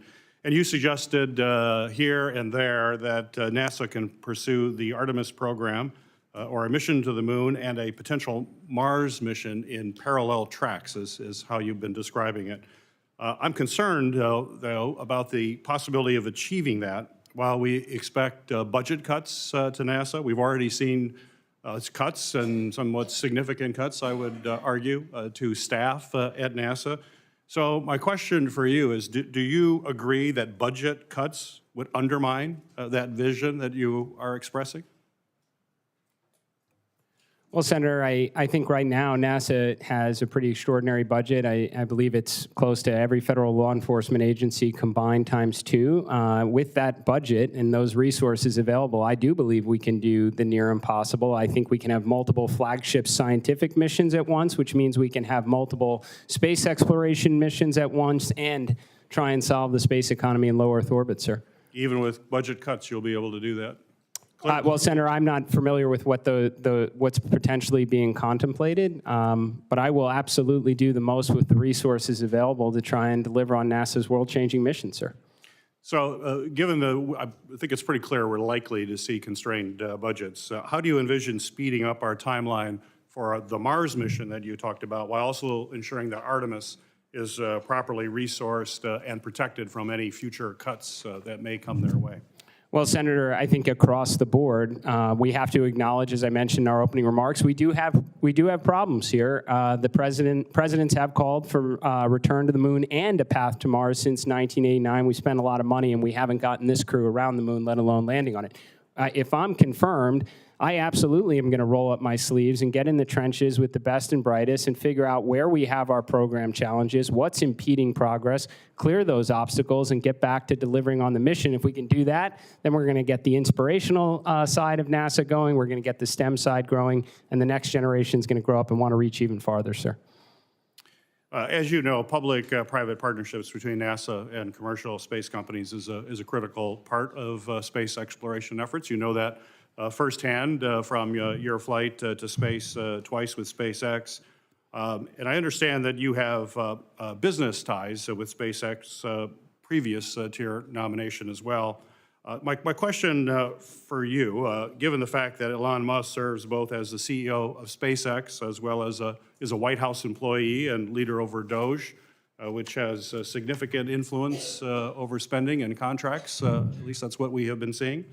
Certainly in our meeting, I was happy to hear you say to me that you are not beholden to Elon Musk in any way. So I want to give you an opportunity to say that on the record, if I may. So first, have you had any communication, emails, text, or calls with Elon Musk regarding how your plan to manage NASA since you were nominated? Not at all, Senator. What steps will you take, if confirmed, to ensure that he is not allowed undue influence, given the extensive contracts that he has with NASA, to make sure that he has no undue influence over the awarding or the implementation of those contracts? Well, I think, Senator, I absolutely want to be clear. My loyalty is to this nation, the space agency, and their world-changing mission. I have to imagine that in the 1960s, Administrator Webb would have taken phone calls and welcomed the input from all the various contractors that were contributing to the endeavor. But they're the contractors, NASA's the customer. They work for us, not the other way around, Senator. Very good. Ms. Trusty, you have a deep history working on defense-related spectrum issues that are absolutely critical, as you know, to our security apparatus. However, agencies other than the DoD use spectrum for key public safety applications, and I believe that they need to be protected as well. One such band is 5.9, also known as the auto safety spectrum, which is overseen by the Department of Transportation. This band allows for the deployment of safety technologies, including cellular vehicle-to-everything technology that certainly enables collision avoidance, freight efficiency movements, and a whole lot more. In 2020, some of the spectrum was allocated away from these auto safety purposes, which in my mind will reduce roadway safety in the long term.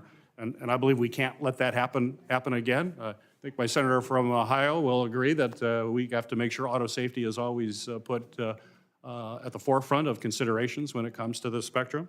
So my question to you is, if confirmed, will you commit to protecting the remaining auto safety spectrum for roadway safety innovation like the cellular vehicle-to-everything technology? Senator, thank you for this question, and it's really important to me. In my time in the House, I worked closely with NHTSA on vehicle safety issues, so I'm very familiar with the life-saving potential of CVDX, V2V, and so I think, if confirmed, my responsibility is to put spectrum to its highest and best use, meaning maximizing its economic and societal benefits. When it comes to vehicle safety, that will certainly be a part of the information in the record, and I'd be happy to work with you to ensure that CVDX can be deployed with the resources it needs so it's readily available to all Americans. Well, I hope it is a priority, and we'll, if confirmed, we will work closely with you. Thank you, Senator. Senator Blackburn. Thank you, Mr. Chairman. Thank you to each of you for getting that testimony in and for being here today. We appreciate it and appreciate the opportunity to visit with you.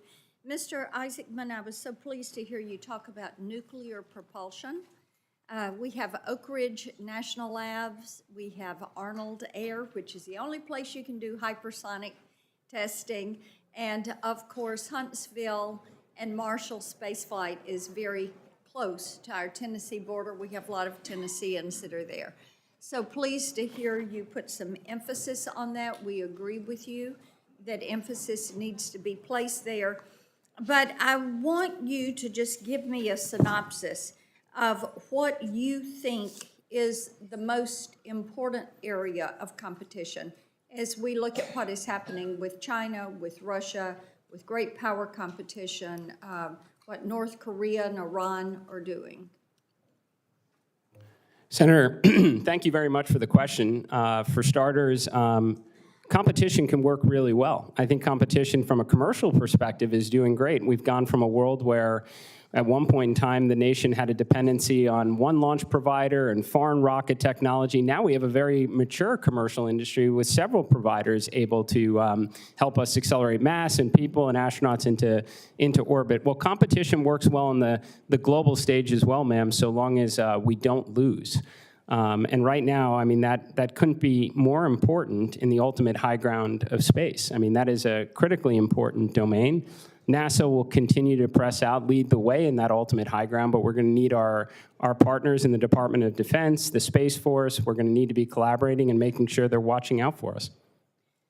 Ms. Trusty, welcome, and I'm so pleased to see so many of your family members here to support you, and to all of the, I guess it's nieces and nephews that are here. That's right, and siblings and friends. Just know she's really smart, and she's working hard. Okay, we talked a little bit about spectrum, and as you know, it concerns me that 60% of our mid-band spectrum is held by federal agencies. Much of that is sitting fallow, is not being used. We cannot afford that. We're commercializing only 5% of that. So talk to me about the importance of NTIA conducting an inventory, the importance of the FCC supporting an inventory, the importance of Congress restoring the ability to have spectrum auction authority. Thank you, Senator, for this question. So I'll start kind of from the first part about restoring auction authority. As I mentioned previously, I think this is incredibly important to our economic and national security. I think auction authority serves as a catalyst to investment and innovation, not just for broadband deployment across this country, but for emerging technologies and applications that will allow us to be a global leader in technological innovation. As far as supporting an inventory, I think an inventory could be good. It tells us what spectrum is being used and how. As you know, there may be some things that are classified or sapped and they won't be available to the public, but certainly members of the committee could have access to that information to make more informed decisions about spectrum management. But I think we do need to have a full view of what's available, what's being used, so that we can properly put spectrum to its highest and best use for economical. And maybe even share some of that spectrum. Potentially, as the studies indicate. Yes, ma'am. Okay. Talk to me a little bit about USF. I know Senator Fisher and Senator Klobuchar asked you about that. And I think USF has outlived its usefulness and needs to be replaced with something different. We'll see what the court has to say about it. So articulate reforms if they say you can keep USF, and replacement if they say you cannot. Sure, Senator, I appreciate this question. So universal service is the cornerstone of the FCC's mission. It's a part of the Communications Act to advance and preserve universal service generally as a concept. I just want to yes, know as well. reforms. Yeah. Yes, Senator. So there could be distribution reforms or contribution reforms, depending on what the facts tell us. I think there's an opportunity to have performance metrics for each of the programs to understand what the efficacy is of each of those programs in addressing the needs. There could be better oversight over eligibility requirements. There could also be better oversight over participating providers' compliance with those programs to ensure that those dollars are being targeted to those who need them. Excellent. Thank you so much. Thank you, Mr. Chairman. I'm going to send you one question on payola. Yes, ma'am. Because that is so important to our artists there in Tennessee. And to each of you, all the children deserve ice cream. They've been awesome today. Thank you, Senator. I would ask Senator Blackburn, is the ice cream limited to the children? Senator Cruz, you showed up on time today, so you too deserve ice cream. I will be certain that at lunch I serve you ice cream. I will take it. Senator Lujan.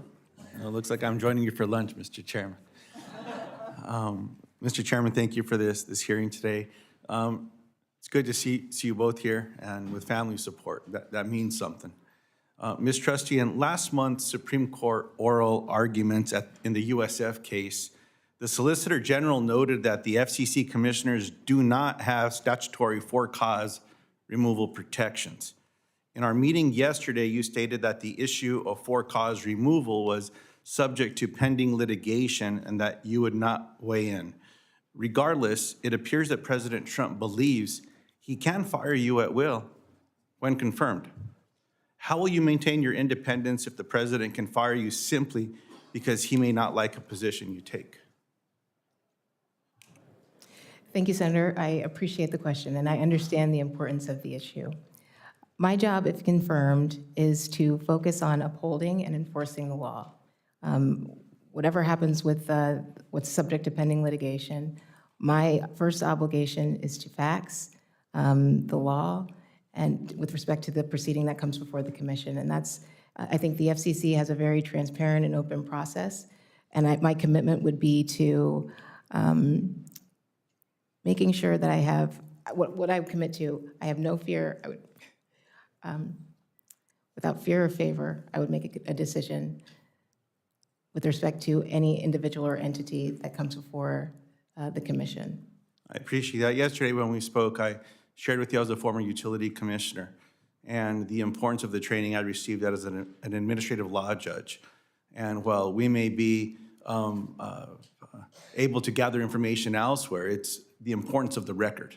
The decisions that will be made that are in front of you will be based on the record that is established. Is that something you agree with? Yes, Senator. I appreciate that. Ms. Trustee, as I shared with you yesterday, I've also been very disturbed by the actions taken by Chair Carr to investigate broadcast companies for their editorial decision-making. In January, Chair Carr reinstated complaints against ABC regarding its moderation of the debate between Trump and Harris. Trump complained that the debate was, quote, rigged, and stated, quote, they ought to take away their license for the way they did that. Do you think it's appropriate for the president to call for the revocation of broadcast licenses? So, Senator, I think President Trump has First Amendment rights to express his views. My responsibility, if confirmed, is to focus on the facts, FCC precedent, and the law in carrying out whatever the decision-making process is for proceeding before the commission. As part of that, in March of 2025, Chair Carr gave an interview to Bloomberg News in which he said, any business that are looking for FCC approval, I would encourage them to get busy ending any sort of their invidious forms of DEI discrimination. In addition, Chair Carr said that CBS's editorial decision regarding an interview with Vice President Harris would factor into the review. My question to you is, do you think it's appropriate to consider a broadcaster's editorial decisions when reviewing a merger? So, Senator, with respect to mergers or transactions, I would look at them through the lens of what advances the public interest. As you know, these are very fact-specific cases that require a thoughtful and thorough review of information in the record, and I would be guided by the statute. Let me ask the question very clearly. Do you believe that the FCC should be weaponized against media organizations? No, Senator. I appreciate that very much. Now, Mr. Isaacman, I have many questions for you. I want to be, I'm always aware of my members, my colleagues' time as well. I'm going to submit your questions to the record. Ms. Trusty, I just want to conclude by sharing with you that you have an ethical record. You have a strong reputation on Capitol Hill. Protect it. You have a bright future.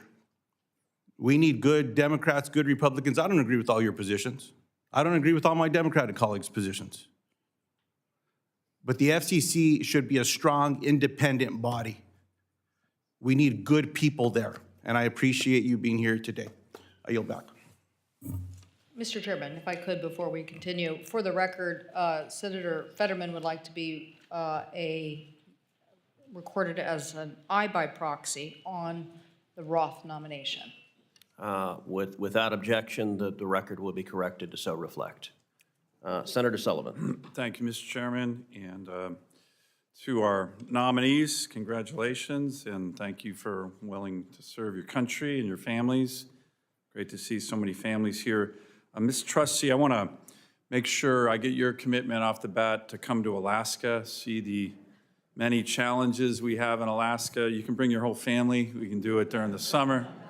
Go fishing, but I need you to get out to my state and see the challenges, particularly as it relates to communications, broadband, internet connectivity. You know, people talk about rural, and then there's Alaska, which is just way more rural than everywhere else. Can I get your commitment to do that?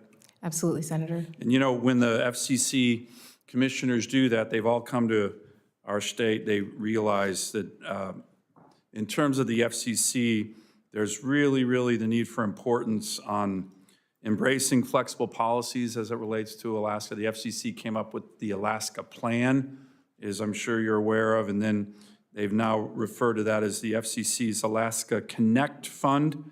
Will you commit to me to working with on any future changes? There's a midpoint pause in 2029 relating to the Alaska Connect pause that gives the FCC the opportunity to look at different flexibilities there. Can I get your commitment to work with me on both what was the Alaska Plan and now the Alaska Connect Fund?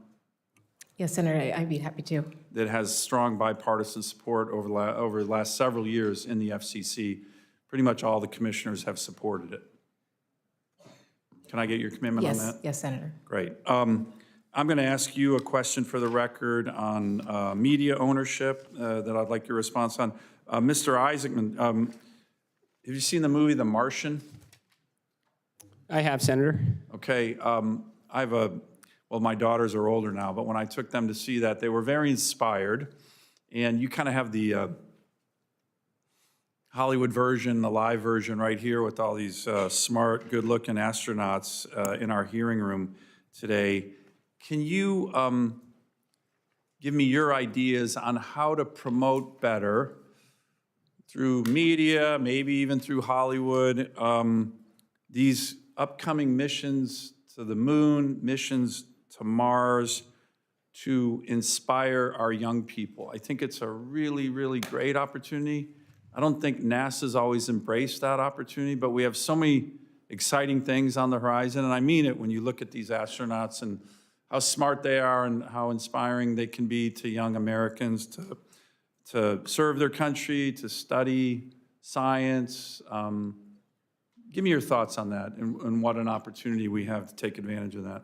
Well, Senator, I completely agree. And as I mentioned before, I think it's a fundamental obligation of NASA to inspire the next generation to want to grow up and be scientists, engineers, astronauts, researchers, and set the bar even higher. And I do believe the first step on that journey is to execute on the mission. I mean, nothing's going to create more future scientists and engineers than seeing American astronauts on the moon, American astronauts on the Mars, in line with President Trump's vision, planting the stars and stripes on Mars. So I do think that is a fundamental obligation. I think that NASA right now, we could do a better job, if confirmed, on emphasizing quality content over quantity. There's, I think, about 300 different NASA social channels. They're awesome. They put a lot of good things out. I think we can narrow that down and make sure we're capturing the really inspirational footage, what everybody wants to see that inspires them to grow up and want to reach even higher. Good. I think you'll have strong bipartisan support for doing that. I also want to get your commitment, if confirmed, to come to Alaska. Senator, as a pilot, I've been fortunate to fly around Alaska quite a bit, and I would point out on aircraft that rolled off assembly lines in Wichita. I know Senator Moran would like to hear that. I'm looking forward to returning. Good, because as you know, and you've helped pioneer commercial space flight, you know better than most that the future of space access isn't just Cape Canaveral or Vandenberg. It is increasingly spread across our entire country, including places like Alaska.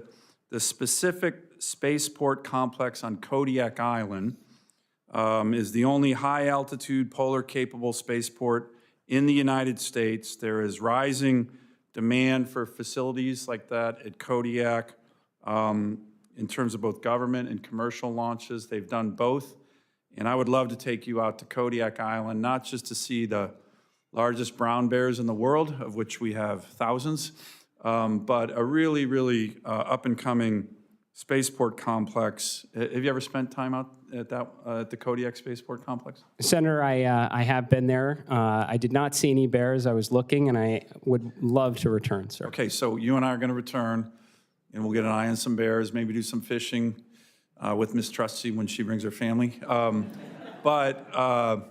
In all seriousness, that is a spaceport complex that I think has enormous potential. Would you agree with that? Senator, I think that, as mentioned before, space is the ultimate high ground. It's a vitally important domain for national security. I frankly think we need more spaceports. We have to always ensure our access to low Earth orbit and ensure national security. Great. Thank you. Thank you, Mr. Chairman. And by the way, if anything, Senator Sullivan is underselling the fishing in Alaska. It is phenomenal. It's not quite as big a state as Texas, but it has enormous natural beauty. Okay, Mr. Chairman, you don't want to do the size stuff with me.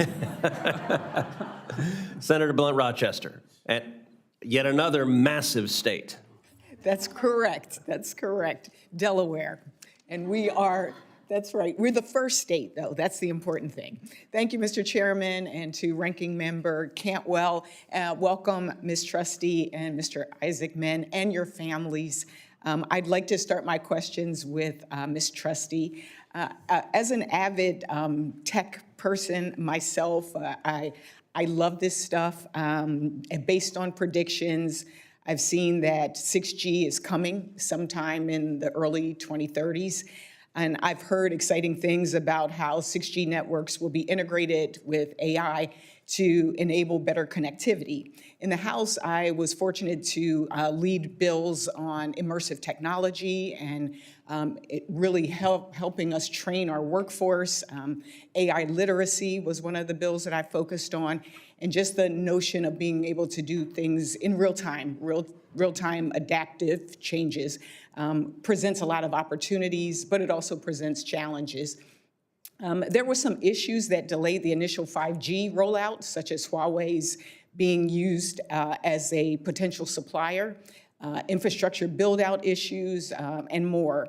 And I view the 6G rollout as a crucial step in our competition against China in the national security realm, as well as technology spaces. Ms. Trusty, if confirmed, what specifically do you think the FCC can do to ensure that the 6G rollout is smoother than the 5G rollout was?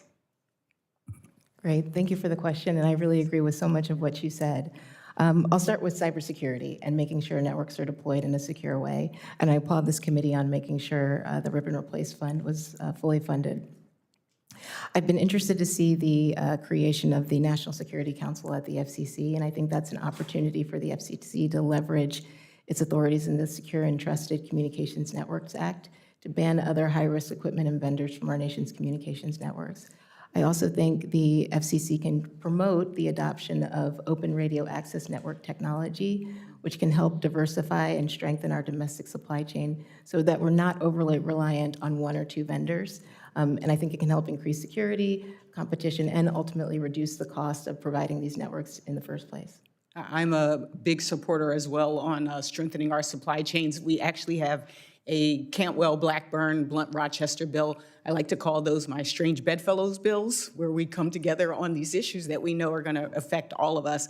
I want to also discuss the potential security concerns about 6G, particularly given, again, the flaws in 4G and 5G networks, such as a study finding that 100% of 4G networks were susceptible to denial of service attacks and 5G being vulnerable to network attacks.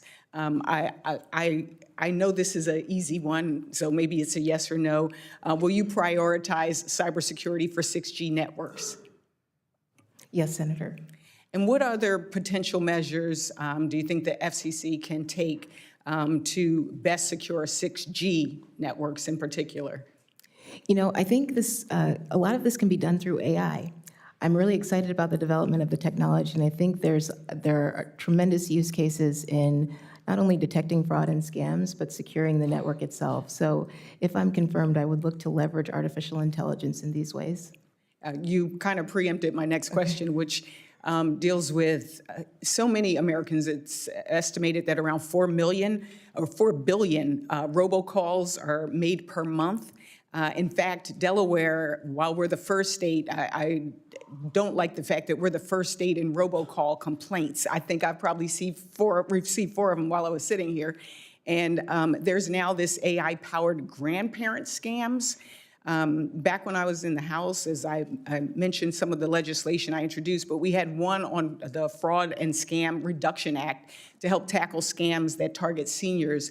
And I encouraged the FCC, I'm encouraged that they now cover AI voice calls under the TCPA. And last year, now Chair Carr supported requiring callers to disclose upfront to consumers when they receive an AI-generated call. Do you support requiring callers to disclose to consumers when it's an AI-generated call? I certainly think that can be helpful in protecting consumers from illegal robocallers, Senator. And I will say consumer protection is one of the areas that we are very much focused on. Should you be confirmed, would like to continue to work with you on that. And Mr. Isaacman, we had a very good conversation as well. I will be submitting questions for the record because I respect the chairman's time. So I yield back. Thank you. Senator Young. Well, thank you both for being here today. Mr. Isaacman, the U.S. economy, national defense, infrastructure, they all rely on satellites extensively these days for GPS, for weather, for communications purposes. for surveillance and much more. So a collision or a loss of key satellites could result in even in catastrophic national security and economic costs. As you know, the TRACS system, Traffic Coordination System for Space, was launched in 2024. It's being developed to provide situational awareness data across civil, military, and commercial sectors. Mr. Isaacman, if confirmed, how would you ensure that NASA coordinates with Department of Commerce and DoD on space situational awareness and space traffic management efforts? Senator, thank you very much for the question. This is a subject that I'm pretty passionate about. My 2 missions to space, the #1 risk we faced was from orbital debris. For starters, I think NASA absolutely will play a role as this new frontier continues to open, and ideally we have lots of space stations and lots of activity and a great flourishing economic environment in space. I believe all of the information that we can gather from our assets on space debris should be funneled into a single mission control that has the ultimate situational awareness.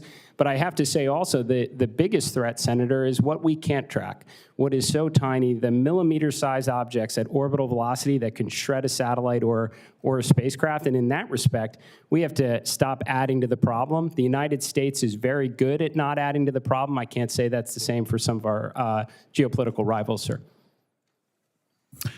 Maybe you could speak with a little more specificity about the gravity of the problem. Paint the picture for those who might be watching these proceedings about how extensive this challenge has become, and I'll just let you take it from there. Senator, absolutely. A lot of people think of whether it's a discarded second stage in orbit or a defunct satellite as the problem. We know where they are, and we can have trajectories that avoid them. The issue is the speck of paint that falls off that satellite that's now traveling at 17,500 miles an hour and can collide with another object going 17,500 miles an hour. I had an opportunity to visit the NASA facility, the White Sands Missile Range, and see what a 1 and 2 millimeter piece of aluminum does at near orbital velocities, and I can tell you what it penetrates through is it's eye-opening to say the least. It is an issue. We certainly need to do all we can to avoid any sort of kinetic conflict in low Earth orbit, to stop adding to the problem. And again, I think the United States does a fantastic job at doing this. We need to work really hard to make sure others, maybe less responsible actors, don't add to the problem. Well, I'd like to work with you on this challenge, should you be confirmed, as I believe you will be. So clearly you're conversant in it, and it sounds like you'll be prioritizing this. Ms. Trusty, the FCC's International Bureau Telecom and Analysis Division, TAD, issues licenses to own and operate submarine cables and associated landing stations in the United States. Commercial undersea telecom cables carry approximately 99% of transoceanic digital communication, serving as a physical backbone for our internet. Since 2022, Russia has stepped up its attacks on this infrastructure. In 2023, Yiping 3, a Chinese tanker that had previously departed a Russian port, cut 2 Baltic Sea cables. You know, incidents like this, we're reading about them on a regular basis these days. Ms. Trusty, what steps is the FCC's TAD office taking to protect undersea cable infrastructure and the sensitive data and information transmitted across undersea cables every day?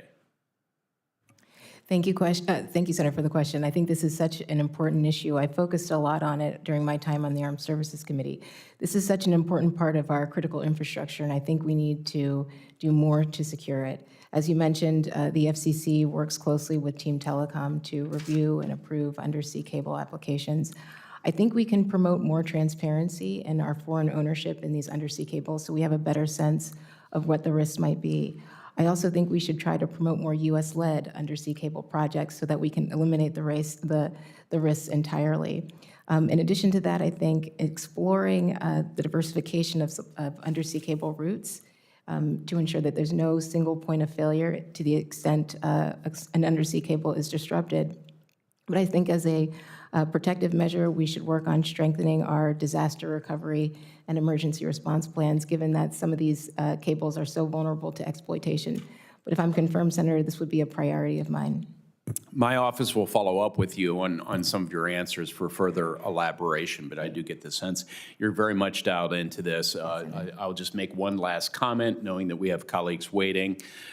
Setting standards, Ms. Trusty, at the FCC through international governing bodies is increasingly important. I think we have been outflanked over the years by the Chinese in particular, but also by others, and we need to develop a unified position here at the federal level between the FCC and state and NTIA and various other entities so that we can prioritize this moving forward. So we'll follow up with a question for the record about that as well. Mr. Chairman? Thank you. Senator Duckworth. Thank you, Mr. Chairman. As ranking member of the Aviation and Space Subcommittee, I am looking forward to getting a bipartisan NASA reauthorization done to make sure that NASA is able to execute its mission with a consistent vision and congressional support, free of undue influence from any temporary government employees. According to the Global Counterspace Capabilities Report published this month, the PRC is rapidly advancing a broad spectrum of counterspace capabilities as part of a sustained push to secure military power in orbit and expand their presence in space. The PRC has also started building its second satellite internet constellation in lower Earth orbit and has committed to continued human presence in LEO at its Tiangong space station. More than ever, NASA's missions need to be consistent and laser focused and avoid major subversions of mission priorities and diversion of funds, not only for our global space leadership, but also for national security. I'm going to, Mr. Isaacman, ask you a couple of yes/no questions, but first I just want to say that a sustained human presence in low Earth orbit is crucial for advancing scientific research, testing technologies for future deep space missions, and fostering a thriving economy and global leadership, as LEO serves as a unique environment for research, development, and training due to its microgravity environment. By supporting extended human operations in LEO, NASA can test exploration systems, conduct human research, and maintain operational expertise, vitals for missions on the moon and to Mars. These are not things that can be done by machine alone, and a gap in our human presence in LEO will likely result in ceding our leadership to the PRC. Mr. Isaacman, do you support maintaining continuous human presence in low Earth orbit? I do, Senator. I think if reusability has given us anything, it's a very affordable path to send American astronauts to and from low Earth orbit. Thank you. Elon Musk has suggested that the International Space Station's strategic value has run its course and should be deorbited as soon as possible to focus on a mission to Mars. For the last and that's a quote, he said, as soon as possible. For the last 26 years, the strategic value of the International Space Station has been invaluable, serving as a beacon of the United States' global leadership and a symbol of what we can accomplish through international cooperation. Funnily enough, although I don't think it's very funny at all, SpaceX has been awarded the contract to deorbit the International Space Station. Mr. Isaacman, do you believe there's still utility in maintaining a U.S. presence on the ISS at least through 2030 as currently planned? Senator, as I mentioned in my prepared remarks, I think we need to use up every bit of life that's remaining on the International Space Station so we can crack the code on the space economy and better hand off those responsibilities to commercial industry. I am familiar with Mr. Musk's remarks in that. I do think he is a very accomplished entrepreneur. I would like to understand his rationale behind that, just as I think, Administrator Webb would want to hear from all of the commercial contract leaders from the 1960s during the space race. But you don't think that we should deorbit the ISS now? I do not think we should deorbit it now. I think we need to make the most use of the space station while we have it and figure out what we can accomplish in the unique environment of microgravity and figure out the space economy for commercial LEO. Thank you. The Artemis program is critical in our effort to return to the moon, and returning to the moon is seen as a stepping stone for broader human exploration and critical for scientific discovery, advancing technology, and as a necessary preparation for eventually progressing to human mission to Mars. I know a few of my colleagues already today have tried to get a specific answer out of you, but you have avoided directly answering them today. So I ask again, Mr. Isaacman, do you support maintaining NASA long-term mission to maintaining maintaining NASA's long-term mission to maintain a human activity on the moon? Senator, I'm sorry if I'm not sounding clear on this. I think it's imperative that we do both. I think that's what NASA was created to do. I would love nothing more than to see this crew get around the moon, for us to land on the moon, figure out its scientific, economic, national security value, while we were also charting a course in line with President Trump's vision for American astronauts to plant the stars and stripes on Mars. So you think we can do both simultaneously? I mean, we do multiple flagship scientific missions at NASA. We maintain a presence in LEO, where we're undertaking dozens of scientific experiments at once. I think we can, ma'am. You think we can maintain a mission, a presence on the moon and a mission to Mars simultaneously? I think we can do the moon and Mars and beyond. Okay. Whatever we can do to support the space program, I'm on board. I just have one final question I'm asking all the Trump nominees.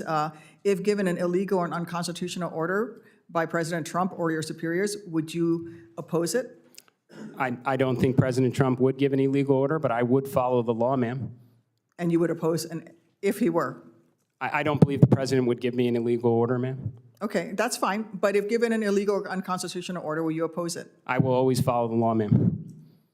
So is that a yes? You will oppose the illegal order if given one by either the president or your superiors? Senator, I will always follow the law. I'm out of time, Mr. Chairman.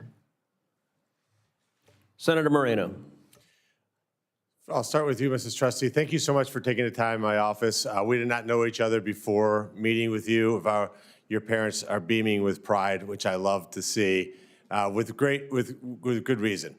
You're somebody who has an incredibly great temperament, incredible intellect, and I can't think of somebody more qualified to do your job, honestly. The one question I have for you is, there's a scourge of robocalls, creates enormous amounts of scammers. Seniors are getting built of their life savings. How would you use advanced technologies to put an end to this? Thank you, Senator. I really appreciate this question because you're right. I worry about the susceptibility of our youth and seniors to robocall scams, and I really worry about how illegal robocallers, as we just discussed, are leveraging artificial intelligence to get around call authentication measures. So I think generally the FCC could benefit from stronger enforcement authorities and penalties to go after illegal robocallers.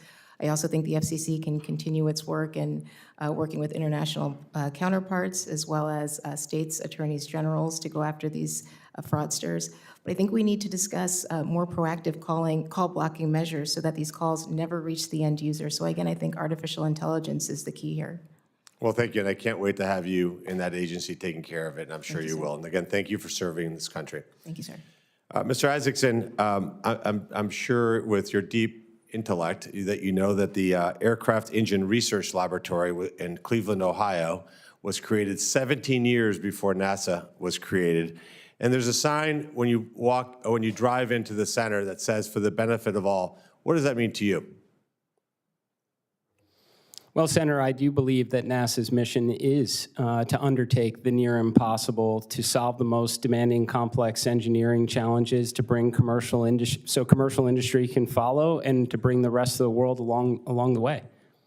And that's something that I'm sure you have a passion, a deep passion to make sure that we are always the leaders. Is that correct? 100%, Senator. And just for the record, could you give me a sense of the scale of difficulty it was for you as a kid, if I can say that, as a teenager, to create a company that would become as successful as yours? Give me the scale of difficulty and kind of give me the one example of like a deep challenge you faced making that happen that you thought maybe wasn't possible. Senator, there was certainly a lot of ups and downs over the last 26 years. I'd say probably some of the earliest challenges, although, I mean, as a company that went through the dot-com, the Great Recession, the pandemic, we certainly had our fair share of obstacles along the way. Probably some of the hardest was the earliest days, Senator, where we tried to grow through our own cash flows, which is always a challenge. And I was 16 years old, so I had to make sure I hid myself from any trade shows or in-person meetings. Occasionally, someone would show up at the house for a meeting, and my father fortunately took that for me. It's always hard to meet underachievers. So congratulations on that. How will you use that skill set at a complex organization like NASA? Senator, NASA is an extraordinary agency, and they are the most accomplished, well-respected space agency in the world. I want to do whatever I can and work alongside the best and brightest to continue that. I do suspect there are some things that I've learned through running two successful businesses over the last more than 2 decades that I think I can help bring to the agency. I would love to roll up my sleeves, figure out what are the challenges we have from a program management perspective that are causing everything to take longer than it should and cost more than it should. I'd like to instill a very strong mission-first culture at the agency that if we can execute on our mission and get to the moon, get to Mars, and all the other things, the inspiration, the STEM education will all take care of itself. A culture of ownership and accountability. That when we make mistakes, we own them, we fix them, and we get back to delivering on their important objectives. Well, thank you for that. And I have one last question. Ms. Trusty, 100% unequivocal support from me. Hope to see my Democrat colleagues join us and see if we can get as many votes for you as humanly possible. But for Mr. Isaacman, I have one question. It does hinge, for me, the entirety of whether I can support your nomination or not. Who is the most important character in the movie Armageddon? Clearly, Bruce Willis for the important self-sacrifice for all mankind, sir. All right. Let the record show he did not say Dan Truman, which makes me wonder of his judgment, but I will still reserve my vote for you. Thank you, Senator Moreno. I would note that when you were describing the motto for the benefit of all in the facility in Ohio, I thought you were going to reference the phrase "to serve man," the classic Twilight Zone episode that ends with "It's a cookbook! It's a cookbook!" Senator Markey. Thank you, Mr. Chairman. Ms. Trusty, congratulations on your nomination. As you know, I authored the E-Rate E for Education program in the House of Representatives as part of the Telecommunications Act of 1996, because I believe then and I believe now that access to education shouldn't depend on your zip code. Thanks to the E-Rate, thousands of schools in the United States now have high-speed internet access. That's millions of students who can research, learn, and grow with the tools they need to succeed in the 21st century economy. Do you agree that the E-Rate program has been a success? Senator, thank you. Yes, I agree that E-Rate has been an important part of making sure students are connected across the country. Student education has changed a lot since I created the E-Rate program nearly 30 years ago. Today, learning often extends outside the schoolhouse, putting many low-income and rural students who lack internet access at home at a serious disadvantage. Do you agree that having access to high-speed broadband at home is important for students and educators in our modern educational environment? Certainly, Senator, I think having access to broadband at home, at school, everywhere across the country is important. And do you agree that a predictable funding source for E-Rate is critical for schools and libraries to stay connected? Yes, Senator, the Communications Act requires a specific, predictable, and sufficient funding source for universal service. Thank you. Now, let's turn to a different issue. Over the past few months, Chairman Carr has taken a series of steps to attack broadcasters over their news programming. He pressured CBS to release a transcript of an interview with Vice President Harris that supposedly contained evidence of deceptive editing. When the transcript clearly refuted that allegation, Chairman Carr still opened a docket to accept public comments on it. He's taken similarly baseless steps against ABC and NBC, and he opened an investigation into the underwriting practices of public broadcasters without citing any evidence of wrongdoing. Taken together, these actions indicate a chairman intent on weaponizing the FCC's legal authorities for ideological and partisan purposes. Ms. Trusty, I understand you cannot comment on open proceedings, so I will ask generally, do you agree that the FCC should not open or conduct investigations for political purposes? Yes, Senator, I agree with that. If asked to vote on an investigation or enforcement matter that violates the First Amendment, will you vote against that matter? So, Senator, I don't want to speculate on something that hasn't happened yet, but what I can tell you is— If it's a violation of the First Amendment, will you vote against it? What I can tell you is I firmly believe in the First Amendment. I believe, and I won't do anything to violate it. Okay, but that's what I wanted to hear. And I'm glad to hear that you will take that position, and I'm going to be closely monitoring the Commission's work to ensure that it complies with the First Amendment. Thank you. Mr. Isaacman, you have deep personal and financial ties to Elon Musk. You have invested tens of millions of dollars in SpaceX. You have paid millions of dollars to SpaceX for 2 private space flights. Your payments company, Shift4, has an ongoing, quote, global strategic partnership with Starlink worth millions each year. And according to a recent Wall Street Journal report, Musk personally asked you to lead NASA. Given SpaceX's significant interest before NASA, you can understand why the public would be concerned about conflicts of interest here. So let's try to set a few things straight. I understand that you met with Elon Musk at Mar-a-Lago in late 2024. Is that correct? No, Senator, I was in Mar-a-Lago to be interviewed by the President of the United States. So you did not meet with Elon Musk at Mar-a-Lago? I went to Mar-a-Lago to be interviewed by the President of the United States. I didn't ask you that. Did you meet with Elon Musk at Mar-a-Lago? I believe he was one of dozens of people that were around Mar-a-Lago at the time, Senator. So did you meet with him? I would not say we had a meeting. We probably had a conversation in passing, Senator. Okay, during that same trip, then President-elect Trump offered you the NASA administrator job. Is that correct? At the conclusion of the meeting, Senator, he did. Thank you. Was Elon Musk in your meeting when Trump offered you the NASA position at Mar-a-Lago? Senator, I was interviewed by the President of the United States. Was Elon Musk in the meeting when he offered you the job? Senator, my meeting was with the President of the United States. So Elon Musk was not in the meeting, is that what you're saying? Senator, I was being interviewed and speaking with the President of the United States. You can just say he was not in the meeting. Was he in the meeting or not in the meeting? Senator, I'm trying to be as transparent as I can. I was being interviewed by the President of the United States. It's not a difficult question. Was Elon Musk in the room when the President offered you the job? Senator, my meeting was with the President of the United States.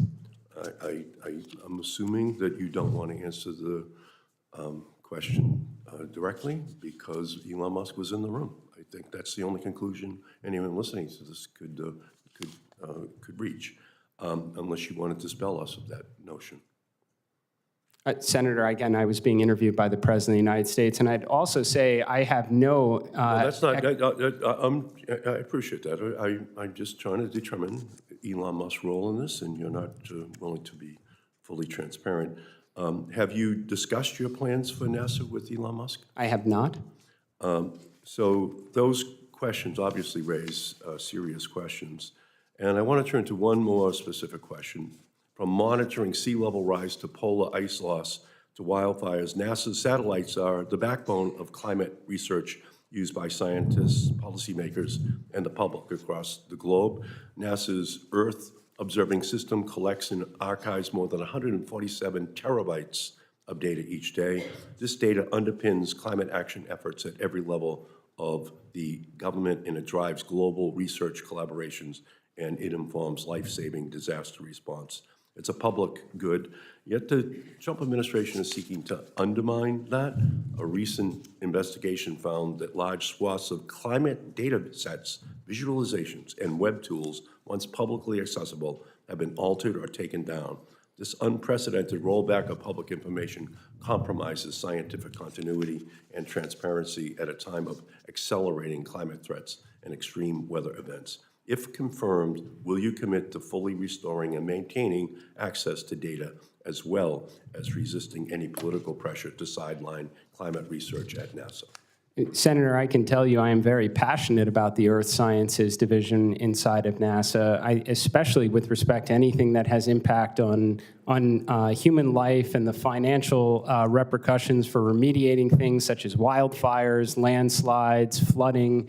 Earth Sciences also plays a big role in near-Earth asteroid protection. Will you make a commitment to restore all of that information so that it's available to the public? It's vital scientific information. Senator, I have not been made aware of any information that's not being provided. I mean, I'm just not familiar with any of these changes, Senator. I'm very disappointed in your question. All this information is vital to getting the information into the hands of scientists and ultimately ordinary citizens to protect. Thank you, Senator Markey. And I appreciate your indulgence, Mr. Chairman.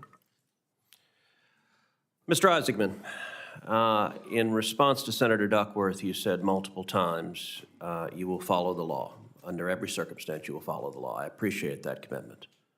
I want to go back and revisit the exchange you had with Senator Kim. Because one component of the law, you have said, and I'm glad to hear it, that under your leadership, America will beat China back to the moon. That's important. But the law is clear beyond simply going to the moon. That's part of it, that going to the moon shall be a stepping stone for further exploration of Mars. The ultimate objective is Mars, but going to the moon is critical. The law also specifies explicitly the administrator shall, and when legislation uses the word shall, it denotes a mandatory obligation. The administrator shall establish a program to develop a sustained human presence in cislunar space or on the moon. With respect to Senator Kim, you were reluctant to commit on a sustained human presence on the moon. Could you clarify your view on that to this committee? Well, Senator, as a space enthusiast, I'd like nothing more, as I've said before, to see a number of lunar outposts and Mars outposts, and for us to even progress farther out into our solar system. If we are in an unlimited budgetary environment, we can maintain an ongoing presence on the lunar surface. I am more than supportive of it. I think it's imperative that we have to get back to the moon first, as quickly as we possibly can, figure out, again, the scientific, economic, national security value to being there, which I am very hopeful that we are going to find in order to support the ongoing presence on the lunar surface, sir. So the statute is written in the disjunctive. It gives the choice of either the surface of the moon or cislunar orbit. What is your view on the Gateway project? Senator, that's an area that if I'm confirmed, I would love to roll up my sleeves and get further understand what's working right, what are the opportunities the Gateway presents to us, and where are some of the challenges, because I think the Gateway is a component of many programs that are over budget and behind schedule, sir. So you're describing Gateway as over budget and behind schedule. I will say there's a long history in NASA of administrations coming in and canceling programs and causing massive delays. Barack Obama did that with a Constellation, and NASA struggled for years as a consequence. As administrator, are you going to cancel the Gateway program? Senator, I have no intention as of now to say that I would cancel any program. I need to, if I'm confirmed, get in the job and understand where things are at. I want to assure you and this committee that I want to see America win and succeed and lead in space, whether that be the moon, Mars, low Earth orbit, and beyond. I do not want to see us come in second place, and I certainly don't want to see the right-hand side of that poster you put up, sir. So I want to ask you again, because you've said you'll follow the law, are you committed to a sustained human presence in cislunar space or on the moon? And that is federal statute. Senator, if that is the law, then I'm committed to it. Okay. All right, let's talk LEO. The International Space Station is managed at a Johnson Space Center in Houston, Texas. NASA is planning to retire the ISS by 2030, replacing it with one or more commercially developed space stations funded partially by NASA and partially by outside customers. Unfortunately, both NASA and commercial replacements are behind schedule. Do you agree that we cannot have a gap period between the ISS and its successor when there would be zero human U.S. presence in low Earth orbit? I do agree, Senator. We cannot cede low Earth orbit to the Chinese. Now, I would note in the first Trump administration, there were those in the administration pushing to deorbit the International Space Station prematurely. Given that we've invested over $100 billion in the station, I think that would be profoundly foolish to give up on that investment as long as it is safe to continue using it. After the administration floated this idea multiple times, the United States Senate passed legislation that I authored, 100-0. Every Republican and every senator came through committing that we would maintain the International Space Station at least until 2030, as long as it is safe and scientifically feasible. Will you commit to follow the law and not deorbit the space station before 2030? Senator, I will absolutely commit to follow the law, and I think we need to maximize the return the taxpayers have invested in that orbital laboratory, use every bit of time we have to crack the code on the space economy, and give commercial LEO destinations a fighting chance when they inevitably take over, sir. Ms. Trusty, it's been 2 years since the FCC lost general auction authority and 3 years since the last meaningful auction of spectrum. The Spectrum Pipeline Act, which I introduced with Leader Thune and with Senator Blackburn last year, would restore the FCC's auction authority and would establish a clear pipeline of mid-band spectrum for commercial use. Ms. Trusty, should Congress restore the FCC's general auction authority with a clear pipeline of mid-band spectrum? Yes, Senator, and to the extent it accommodates both our economic and national security interests, and I believe it can. So what would be the benefits of restoring the auction authority with a clear pipeline of mid-band spectrum? Thank you, Senator. I think there would be tremendous economic benefits, job creation, workforce productivity, the expansion of broadband services across the country. I also think it's foundational to our leadership internationally on global technologies. As you know, the Department of Defense has been highly resistant to giving up any spectrum.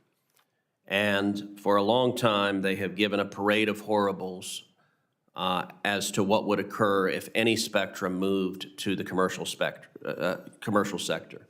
I find that parade of horribles highly incredible and the result of bureaucratic intransigence. It's an intransigence that began when General Milley was the chairman of the Joint Chiefs, and DOD chose a strategy of absolutely resisting and refusing to work on freeing up spectrum. I recently had a classified briefing, of which you're aware, where I asked 2 questions to the senior leadership at DOD and also senior leadership of the Intelligence Committee. The first question I asked was, over 50 countries across the planet have moved substantial portions of the spectrum in question to the commercial sector, and they're being used presently for commercial purposes. Is it DOD's position that our Navy does not operate in the Pacific, that we can only defend Topeka, Kansas, and the rest of the world, our military is unable to defend the United States? You have unique expertise, having worked both on the Commerce Committee and the Senate Armed Services Committee. In your opinion, are we able to defend ourselves across the globe, even in areas where other countries have moved significant portions of spectrum to be available for the commercial sector?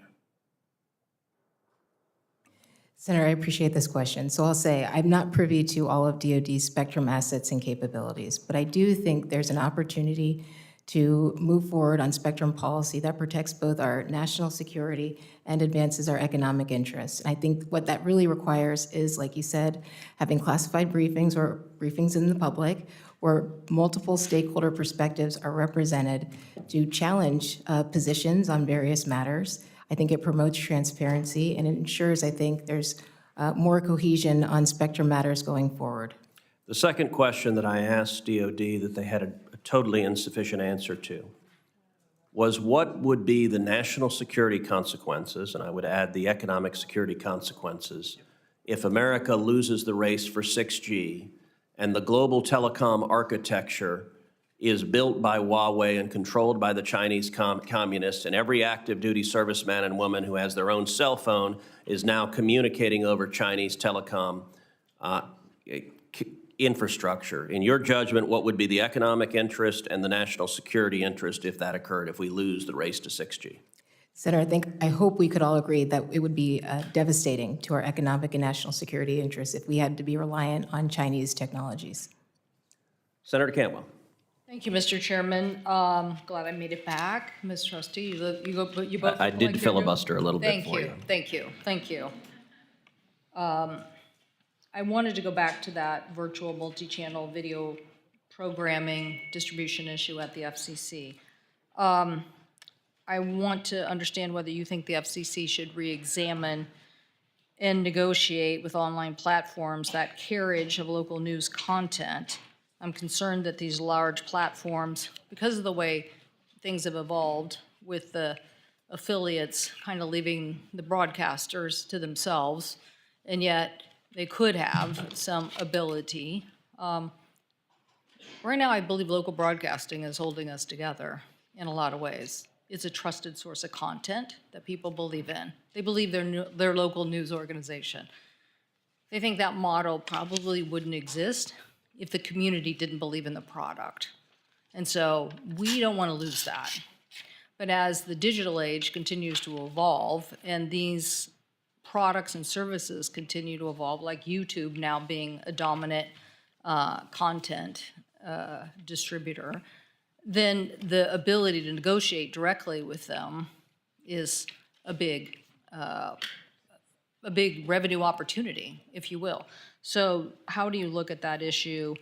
Do you think that this should be looked at by the FCC and help level the playing field for local journalism? Senator, I do. So, to your point about localism, I think it's extremely important. Broadcasters provide vital news and information about social and cultural events, educational programming, and information in disasters. And I think it's incumbent upon the FCC to work with Congress to ensure we have a modern regulatory framework that reflects the realities of today's media marketplace, that enables broadcasters to better compete against technology companies for viewers, for ad revenues, for programming, all things that they can generate resources by to reinvest into their news gathering operations and increase the availability of local news. Okay.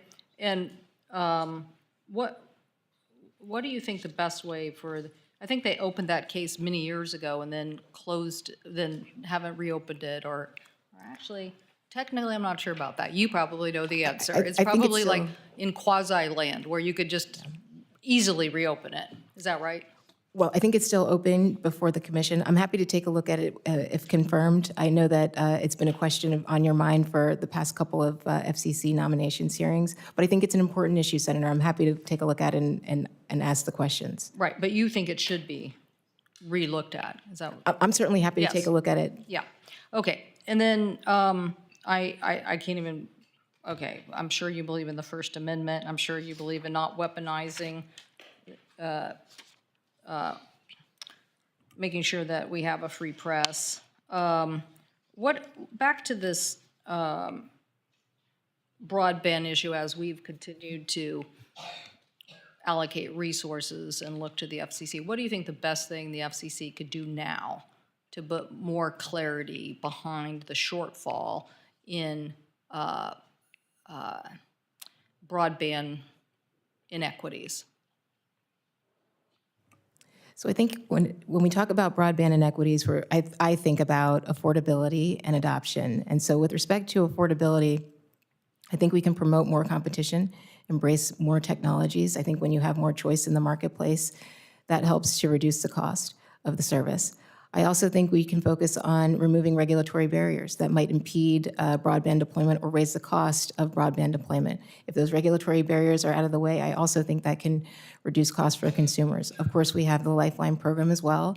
So as the committee is looking at potential reforms to USF, perhaps there's an opportunity to make adjustments to better target those services to communities in need. I'd also speak to digital literacy programs. I know that the private industry, public interest groups have programs of that sort to help people understand how to maximize the benefit of this technology in their lives. But what about the mapping? Of course.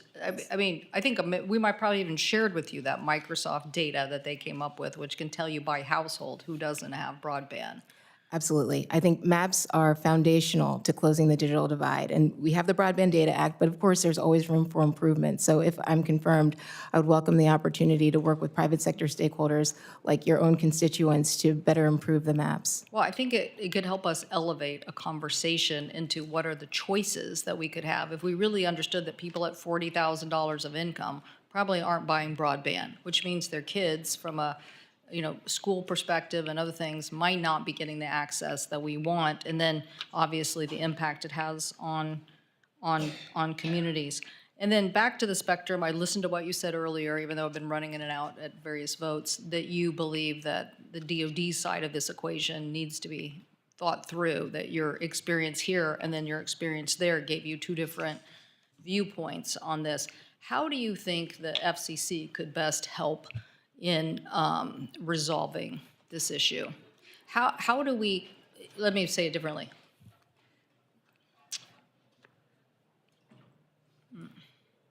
10 or 15 years ago, we probably would have said the FCC is the undisputed scientific leader. You know, you would go to your scientist and you would say, this is what they say about interference, right?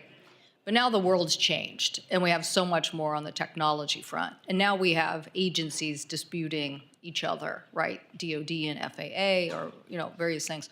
How do you think you can reassert the FCC's scientific leadership on this issue when so much of the conversation ends up having, downstairs in a secure briefing room?